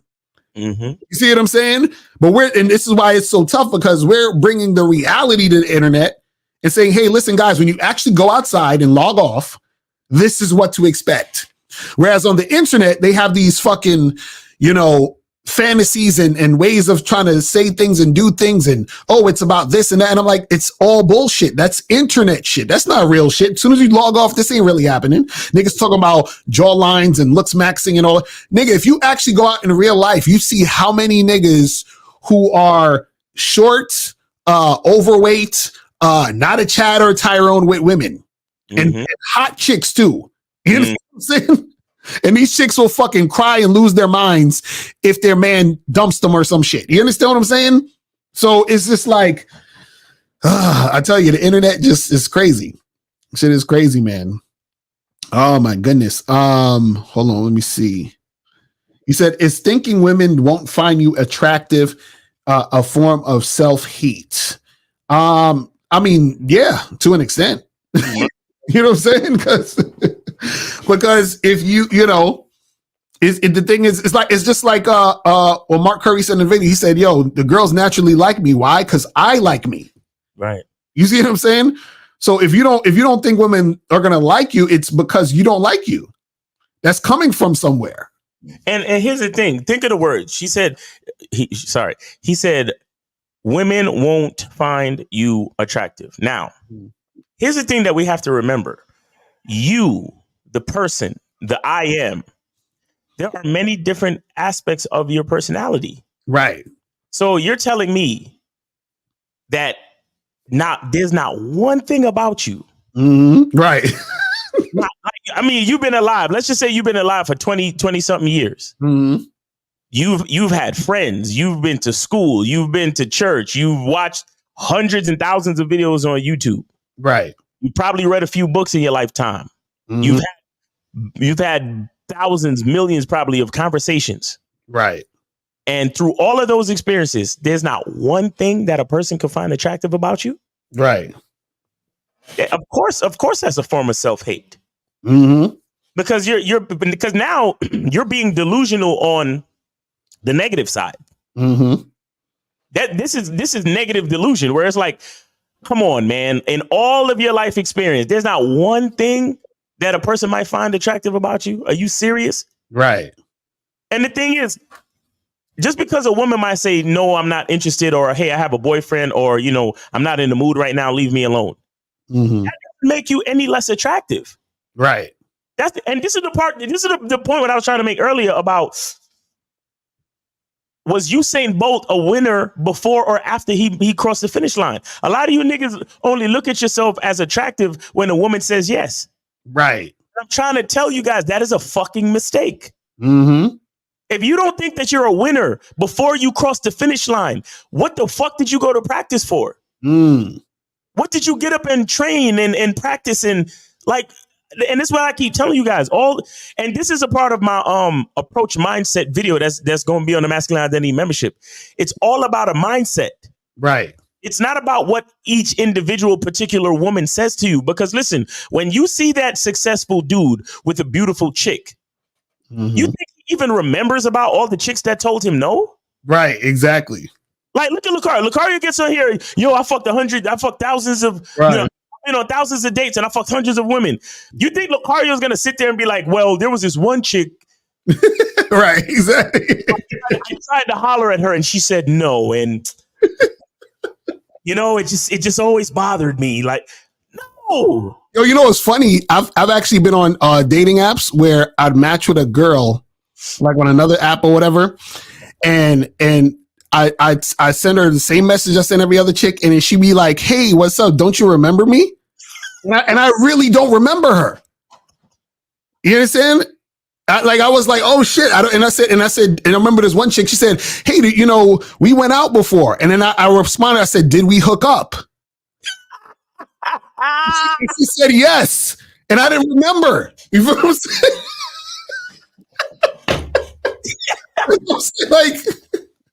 Like this is a chick I already hooked. I didn't even remember. Crazy, man. This is what I'm saying. Like, man, ain't nobody give a fuck about that shit. It's not serious. Y'all dudes hold on to these quote unquote rejections. Really hold on to them. And again, this is what we talk about. We talk about being grateful. Right. Just be grateful that you're going out. Be grateful that you're having a decent time, meeting new people, so on and so forth. Just be grateful. Understand? But y'all, she said she had a boyfriend. Oh, woe is me. Oh my God, I'm a victim. I'm a victim of this dating game, bro. Right. Like, take it easy, fellas. Like, that's a fact. You got to be more appreciative. You got to enjoy life a little bit more. You can't let all these things fuck with you, man. Because when the whole point is the journey and getting what you want out of life. You understand? Any one particular instance that a chick is not feeling you, it really doesn't matter. Y'all niggas, you know what I'm saying? Like, y'all get so caught up on things. And no, you're not the winner when the girl says yes. You're not. Because if it took for the girl to say yes to make you a winner, you're a fucking loser.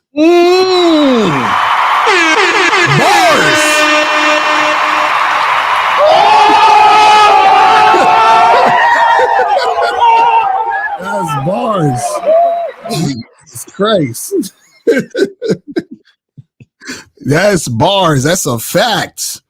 Oh my goodness, man. That's some real shit though. Yo, come on, man. It's Media Mondays, man. Where y'all at, man? God damn. Exactly. Y'all slacking on this. It's the first Monday y'all slacking. You feel what I'm saying? Y'all supposed to be coming with tracks every week. All y'all rappers, y'all need to be in the studio cooking up every week. Listen, y'all gonna make this why Drake is number one. Y'all gotta knock Drake out the spot. Drake's still putting out shit like he trying to get on. What y'all talking about? You feel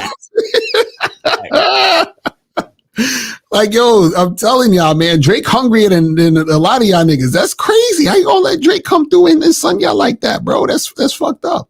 Yo, where's D Money? You know what I'm saying? Exactly. D Money is supposed to have like 10 tracks coming through every week. What's going on? Y'all crazy. Oh man, that's ridiculous. But let me see what some more of these questions are saying real quick.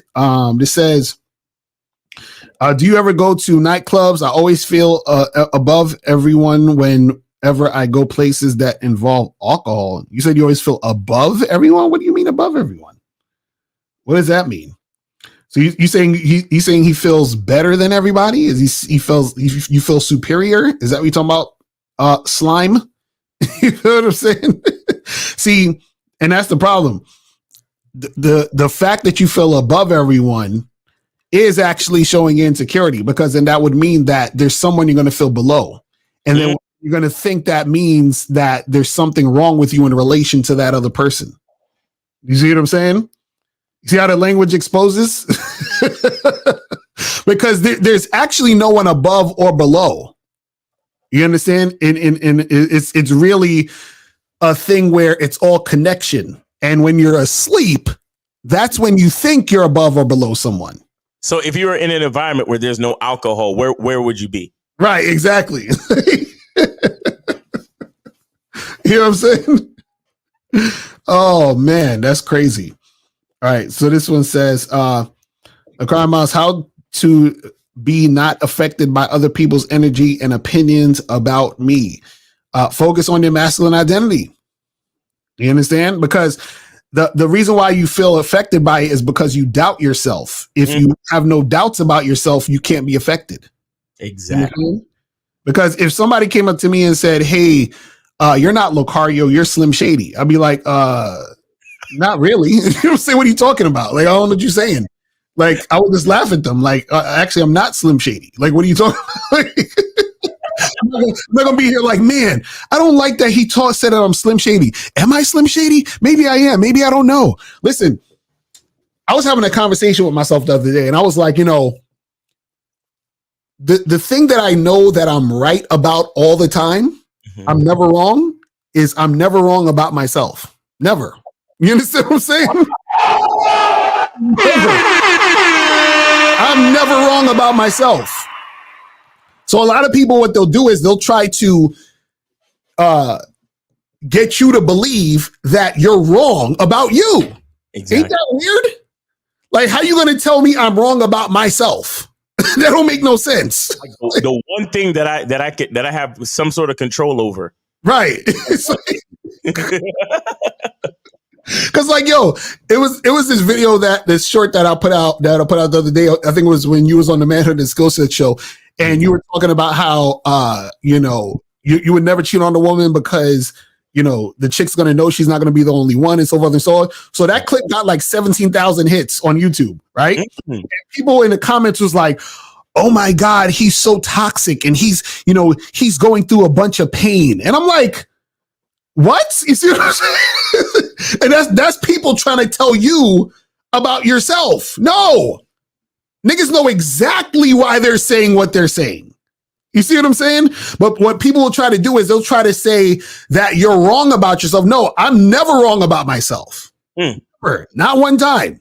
You understand? And then furthermore, I'm always right about what I know. Do you understand? See, and this is the difference between actually having experience and not living on the internet, looking at statistics, all this other shit. Because when I say I'm always right about what I know, what I'm saying is that I have the experience to understand that I'm right about what I know. Whereas the other person has a theory about what they think is right. So for example, you might have a person that say, listen, I've been with this many women, attracted this many chicks, been out this many times with women, and so forth and so on. Not only that, I've actually coached hundreds and thousands of men and taught them the things that I knew to make the things happen, and they made it happen. Also, I have other friends who have the same amount of game as me doing the same types of things. So I know this. So now the other person who's like, but no, Lakar, you have to buy a woman flowers and you have to build rapport with a woman and so forth and so on. I'm like, okay, so how has that experience helped you in what we're talking about? Right? It hasn't. So I already know what I'm talking about, because the same way where I know myself and I'm always right about me, I'm also always right about my experience, because my experience is a reflection of me. You see what I'm saying? So this is what I'm saying. And this is what strengthens your confidence. Understanding yourself so well that nobody, see Jonas, you will not be affected by other people's energy and opinions, because other people's energies and opinions don't exist in your world. Ever. You see what I'm saying? This is why we talk about masculine identity.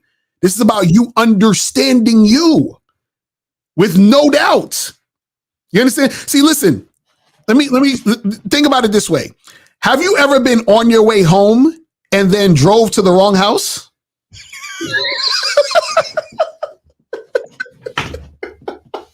Like, you've been living in this place for 7 years and you driving from the movies, I'm gonna go home, and then you park in somebody else's driveway like, wait a second. Like, nigga, I know where I live. What the fuck we talking about? like, that's what I'm saying. Like, imagine you doubt that you live there. Somebody's like, you don't live there. Really? Maybe I don't. Maybe I should drive around for another hour to find out where I know where I live. What are you talking about? But see, that's what y'all do. People try to tell you about yourself and you doubt yourself because you don't know yourself. Yo, imagine you asking directions to your own house. That's literally what Jones the Lion is doing right here. Right. Yo, could you tell me where I live? Yeah, so what you do is you go down and you make a left. Right. What? What the fuck? Like, what do you mean? Like, why would I ask you about where I live? Like, excuse me, could you tell me my name? Right, exactly. Like, what? Oh my God. Hey, that and that's what, bro, I swear, like the conception, thinking back, the first conception of the masculine identity was at the seminar we did in New York at that Mason place. Right, I remember, yeah. Because my whole talking point was, I was asking niggas, I was like your name, your identity, the information on your ID card is automatic, and no one can tell you different. Right, exactly. So it's like, I thought back and I'm like, that, and that's literally, I was like, yo, masculine identity, because your identity is everything. They don't understand. They don't understand. When you take out your ID card, all the information on there is, you damn near know it by heart, because you're like, yo, I know who I am. Right, exactly. I know exactly where I live. I don't, like, your house should be the only place you don't need directions to. Exactly right. You know what I'm saying? Like, oh, come on, man. And then niggas, oh, what do I do what other people think about me? I don't give two shits what niggas think about me. Right, exactly. And that's why you gotta love old people. Old people fart. Old people say whatever they want. Old people do whatever the fuck they need to do. They'll say whatever, do whatever. They don't give a fuck. An old motherfucker is like, listen, I know who the fuck I am. I'm setting my ways, and I only got a limited amount of time. So I ain't got time to be worried about what you young whippersnapper think about me. I know who the fuck I am. Right. And that's why most of the crazy questions that we get is from the 22-year-olds. Right. Exactly. Exactly. You're so young, y'all still think, you still subscribe to the illusion that you have to give a fuck what other people think. Let's think about it this way. What is an opinion? An opinion means you don't know. It's not, because if you know something, you don't need an opinion on it because you know it. Exactly. So if a person has an opinion on you, that's because they don't know you. You see what I'm saying? And who actually knows you? You see what I'm saying? So the fact that you don't know me, why would I give a fuck about what you think that you know about me? Because anything that you think that you know about me isn't really me. It's what you think you know. You see what I'm saying? So what happens is that you guys are concerned with the opinions of a person's perception of who they think you are. You know what I'm saying? And also what happens is that a person's perception of who they think you are is based on their own level of understanding. Right. You see what I mean? So it don't make sense for you to fucking worry about what a person thinks when a person can't know who you are. You see what I'm saying? They can't even know. So what the fuck are you talking about? Listen, as much as you teach a person about you, they still will fully never know who you are. Ever. Because and this is the thing. See, I want to get too deep. You know what I'm saying? Because, like I said, you will, as much as you understand yourself, you still truly don't even understand who you really are going beyond. You see what I'm saying? Just like I said, you sitting there trying to trust the person, but you can't even trust yourself, right? So why are you worried about another person's opinion When you're constantly changing and evolving, when you're constantly understanding yourself even more every day, and you think another person is supposed to know you when you're constantly learning about you every day? Every day, another page in the book every day. Yeah, like what the fuck are we talking about? See, and what happens is people have a perception of you based on how they viewed you when they were coming up with that perception. So you could have met somebody last year and they're still thinking about you from last year. Right. Their opinion of you last year. Mm-hmm. You see what I'm saying? That's the crazy part. So imagine you're worried about what other people are thinking, right? When you're the closest to you and you understand yourself and you understand things about yourself that they will never fucking know. In real time. You will never know. So why are you worried about these motherfuckers? Like it makes absolutely no sense, people. That's what I'm trying to tell you. So worrying about all that other shit is because you haven't got in touch with you. You haven't accepted who you are. You don't value yourself. That's why you're valuing the opinions of others. Because if you value yourself, you would understand that your view of yourself or your understanding of yourself reigns supreme. That's the most important thing. You see what I'm saying? So it says, what do you do with a woman that settles for you when you're married? Do you charge her or just deal with the situation? Well, this is the thing. Stop begging chicks to be with you. And then have women that settle for you. You see what I'm saying? It's that simple. Like, so what happens is that when you're a guy who is an attractive guy, women are coming to you highly interested. So deal with women who are highly interested. And then what happens is that their interest maintains, right? By you being consistent. And in fact, the interest grows based on her becoming more attached to you because she gets more invested in you. Right? Whereas the woman who's settling, and I say it this way, check this out. You know how you know a chick is settling? Tell her to do something, and if she gives you resistance and you still keep fucking with her, she's settling. It's that simple. Like, as soon as you see, that's the problem. You guys don't realize women are settling because you've been taught or indoctrinated to think that you gotta fucking, wear a woman down and build rapport and get her comfortable and take her on 17 million dates and court her and do all this other shit to get to make shit happen.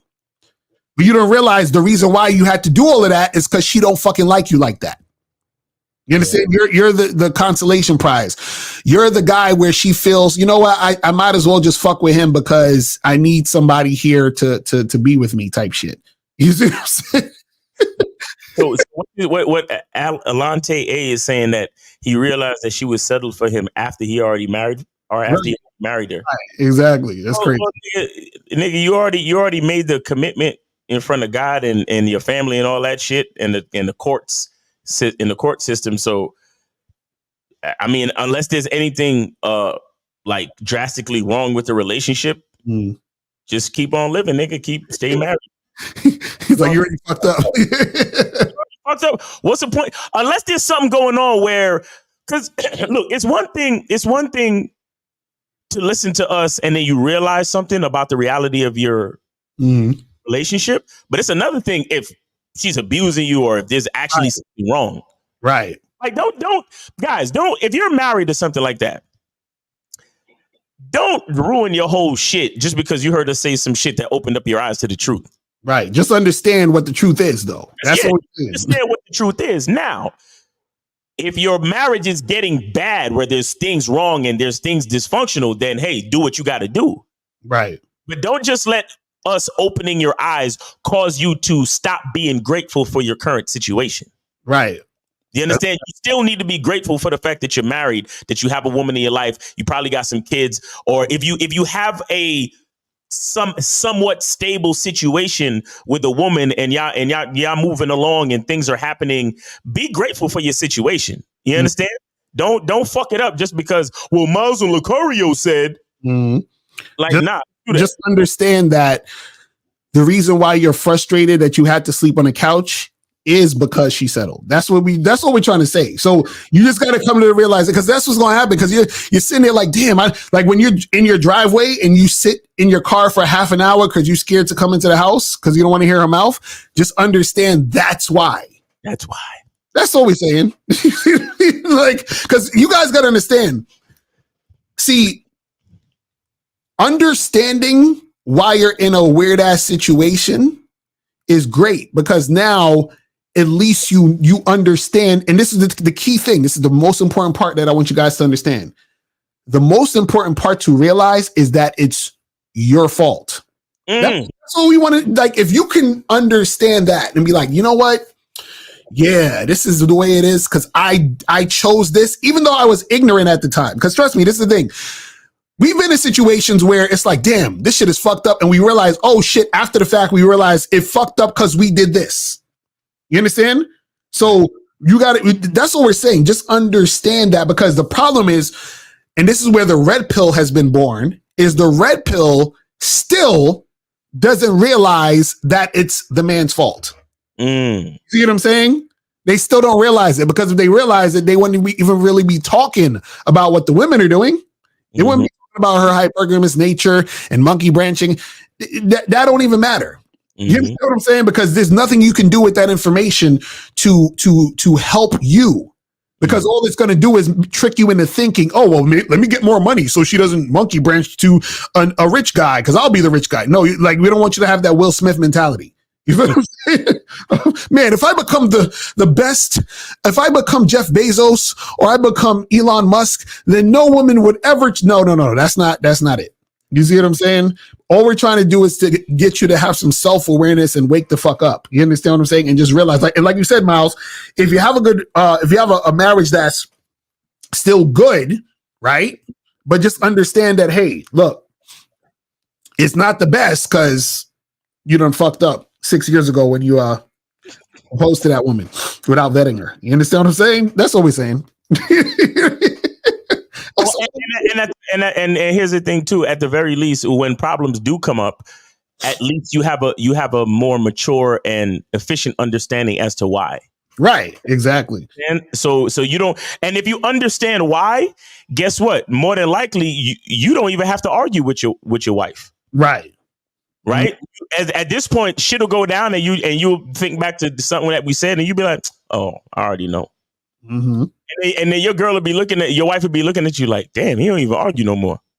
And that might be, that maturity in you might actually get her to respect you more. Right. Because you're at a higher level of understanding. So you see the shit before it even happens. So you don't even have to go bicker back and forth with your bitch. It's just like, I already see it, I already know it. It's my fault. Let me take care of it. And then she'll be looking at you like, oh shit, this nigga starting to act like a real man. Right. Exactly. and then it might be, you know what I'm saying? It might be a benefit to your situation. Right. That's real shit. All of those things coupled with, like I said, understanding how to be grateful. You understand? Because like I said, if you're married, look, for the most part, on some regular shit, you're doing better than most niggas. Because what? Most niggas is just trying to get into some pussy. At least you married. Right. Now, if sexless marriage. Right then. Maybe you need to schedule a consultation, get some coaching and shit like that. But other than that, nah, you should be straight, man. Just, understand what it is and carry on. And again, be grateful. You know what I'm saying? And that attitude may end up helping your situation. You feel me? Exactly. So he said, so how can people say God make them happy or being religious brings them happiness? No. Ain't nobody happy with religion. Let's keep it real. No, understand. When people say God, what they talking about is whether they know it or not. The reason why people say God make them happy is because they're really talking about the God within themselves. So again, it's themselves. Right. Exactly. That's because that's basically what it is that, again, it's and this is my perspective. It's the trick of thinking God is only outside of you. Exactly. You know what I'm saying? That's the trick. You know what I mean? And that you have to, look outside of you to get what you want. It's the same fucking trick, bro. It's the same thing. You understand what I'm saying? Like, I'm nothing. Everything else is everything. and I need that thing to make me something, which is the weirdest shit ever because everything's fucking connected. It's just like, it's so like, it's just simple math, people. You know what I'm saying? It's simple math. It says, I got a Bad Boy Says Master membership idea for you guys. Conversation skills for dates. Like you guys can come up with stuff to talk about on the first date.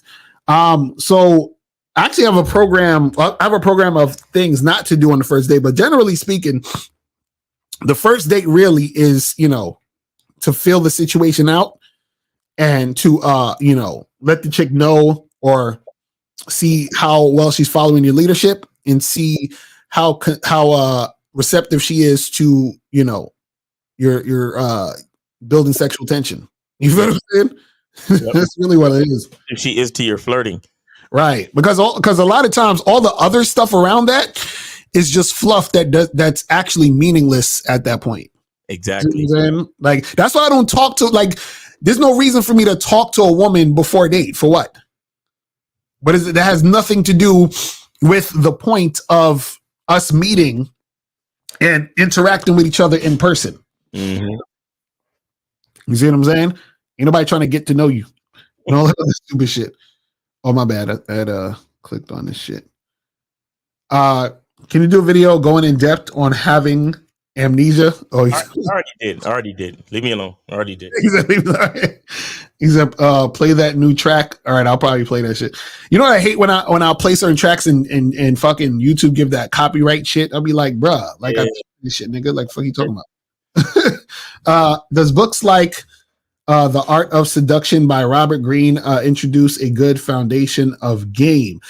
I don't remember, like, I remember reading some of that, but a lot of it, from what I remember, it's still fucking, Fuck Robert Greene. Read this shit. Right.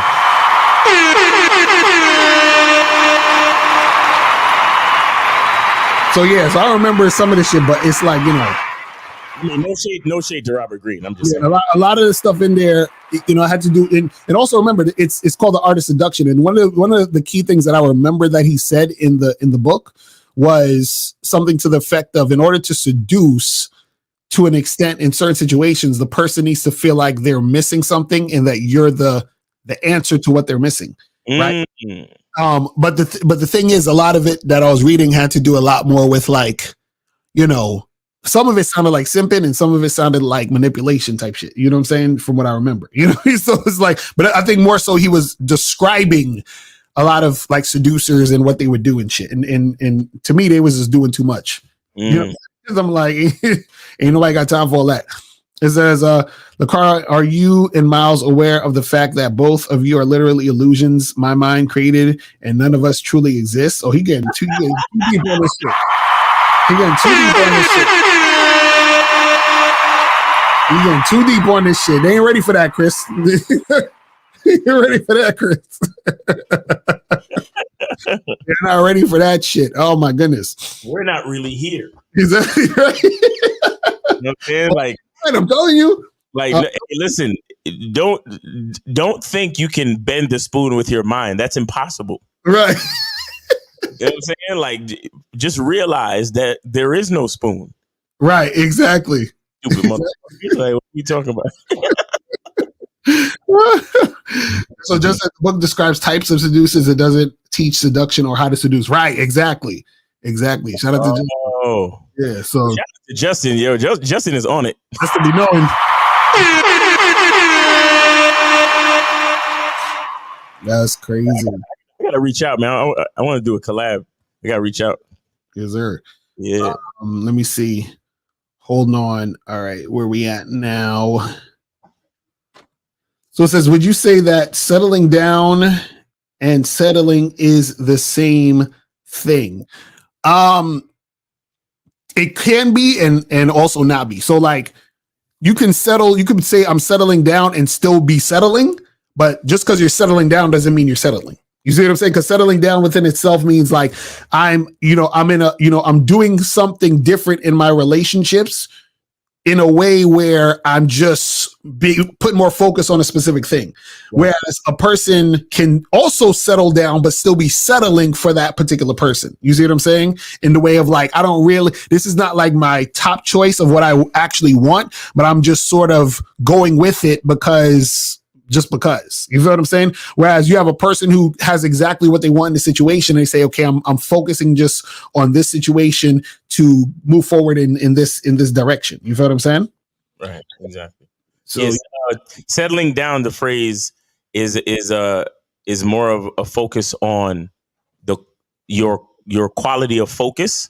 Right. And settling is about the quality of the lifestyle. Right. Exactly. You see what I mean? Because if you're settling, that means there's something that you actually wanted that you're not getting, but you're still moving forward with the situation. But settling down just means that you're increasing the quality of where you're trying to put your focus.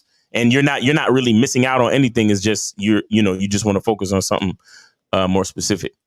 Right. So it says, were you personally mentored by Anthony DeMello's been dead for a long time. So I just watched a lot of his videos and read a lot of his books. So yeah, you guys should definitely check him out. That he spit some heavy ass game.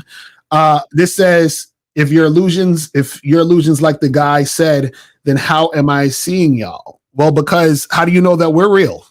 How do you know that all this isn't all in your head? Exactly. It's because you're subscribing to the same illusion. Anthony. Right. Exactly. So who knows?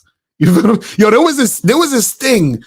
I forgot. I think it was on TikTok, but it was like a thing where you take a photo of yourself or some shit, and then it did like a AI version of you, and it said that this is how people see you. And what was funny was a lot of people did it, and then they would look at the picture, and the picture to me would look exactly like them. But the person would say, I don't look like this. Well, I thought it was interesting because imagine how you see you, everyone sees you differently. And how would you know? You could never know. That's the weirdest shit. So like in my eyes, I'm seeing myself looking a certain way, but everyone else in the world could see me looking entirely different. I would have no fucking idea. Right. You see what I'm saying? Because I was like, that's the weirdest shit. So it's like a lot of this stuff, it's really like your own perception or perspective. You feel what I'm saying? So it's crazy, man. The world is a very interesting place. That's all I'm gonna say. You know what I'm saying? Because some people believe we're living in a simulation. Some people believe in reincarnation. Some people believe in, it's so many different. This is why life is so mysterious. You feel what I'm saying? But you see, that's crazy. He said, if your illusions, like the guy said, how am I seeing y'all? Illusions were created to be seen. What are you talking about? Exactly right. Think about it. The word illusion, illus, right? That's the base of illustration and illusion. It's something that is created for you to see. Right. You understand? Illustration, illusion, same shit. So when somebody is illustrating something, they're describing something. They're painting a picture. They're giving you some sort of message inside some type of constructed form of expression. That's all it is. So that's why you're seeing us. See, I believe in a bunch of crazy. I believe like when you dream, you're in a whole different dimension sometimes and shit. Like, yo, I've had dreams and I swear I don't understand how this is even possible unless there is a such thing as like a past life. Like I remember this one dream vividly. I was in some sort of fucking spaceship or something. Like it looked futuristic to me in my head, right? And in the dream, I'm in bed with this woman.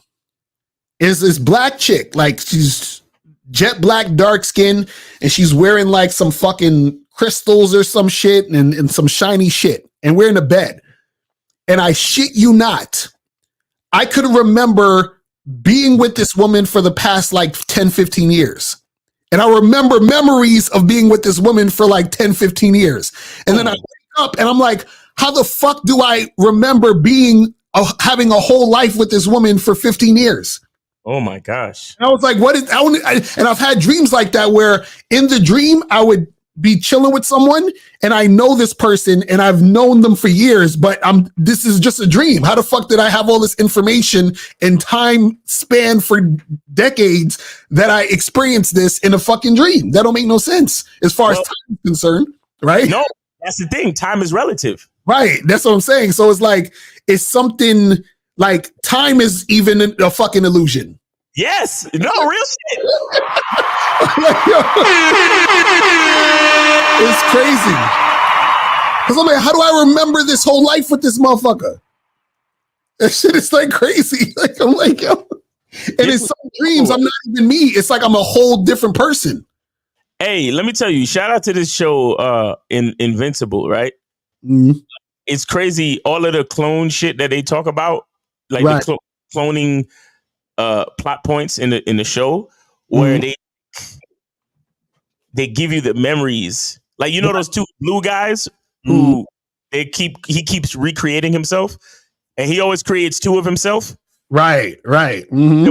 Whenever one dies, he creates another one, and they always argue about which one is the clone. Right, exactly. He installs the memories up to the point of the cloning. Mm-hmm. Time, so they always argue about which one is the clone. And in the most recent episode, one of them was horribly disfigured. Yeah, I saw that shit. And then he created himself again, and then he was like, man, I'm sort of glad, because at first he was complaining. It was like, yo, you fucked me up, I got deformed, and now he's like, I never thought I would be happy about this happening to me, but now I always know which one is the original. Right, exactly. Because he cloned himself as the original with the deformity, but his clone came out looking perfect. So he's like, now I always know which one is a clone. And his clone fucking poisoned him and murdered his ass. Wow. Now he's getting ready to make a new clone that is equal to him. Right. And no one will ever know who the actual clone is. You understand? And the reason why I bring that up is because you're talking about like memory installations. Right. You understand? Time is relative, bro. Right. It's crazy. Because memory, if you think about what memory is, it's just information that has been logged over time. Right. But if time is relative, then information is also relative. Exactly. You see what I'm saying? Information over time. The denominator is always the commanding force of the equation. Mm-hmm. If it's information over time, then time is the deciding factor. And if time is relative, then what does that say about information? Right. It's crazy. This has been a very deep, esoteric show. That's a fact.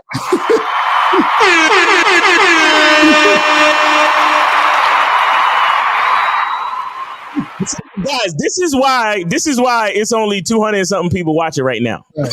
Now that's some real shit. The Lao Tzu quote. He said, "I went to sleep and dreamed I was a butterfly. When I woke up, was I a man who dreamt I was a butterfly, or am I a butterfly and I'm dreaming I'm a man?" That's some real shit, though. That's what I'm saying. Like, how do we know? Who knows? This is so crazy, man. This is why game is so infinite. Who the fuck knows? The more you know, the more you don't know. Yo. It's crazy, man. That's what I'm saying, man. It's like, it's deep. So this is why I'm like, y'all worried about what somebody else, one of these sleep motherfuckers in these human doings are worried about you? Like, you really give a fuck about that? When they don't know nothing? Like, I'm like, nigga. Bro, niggas don't know shit. Yo, that's crazy. But guys, man, we about to wrap this up, man.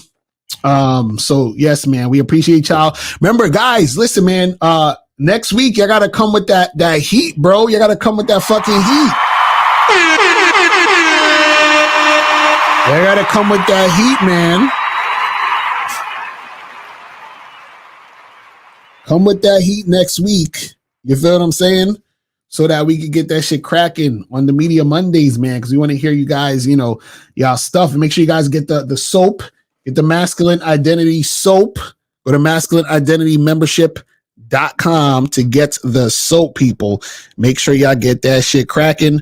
Go to masculineidentitymembership.com and get the fucking soap. You feel me? Hit that QR code, man.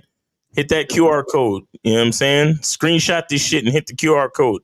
You know what I'm saying? Screenshot it, put it on your iPad or your computer, and then use your phone and scan the shit. You feel me? Do that shit.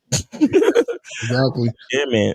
He said, Mr. Garden, I must know everything because I don't know shit. Exactly. That's what I'm telling you. That's a fact. I'm telling you, it's trippy. That's what I'm saying. Like, the shit is like, that's why I said it's so many, like deeper levels, man. So it's like, y'all can't be worried about surface level shit where niggas talking about you and work. Like, really? Like, that ain't nothing. It's nothing. You know what I'm saying? That's nothing, bro. It's nothing. But anyway, so guys, man, we appreciate y'all tuning in. You feel what I'm saying? And yeah, man, we'll holler at y'all later. And remember, the truth is inside you. Peace. We gone. We out.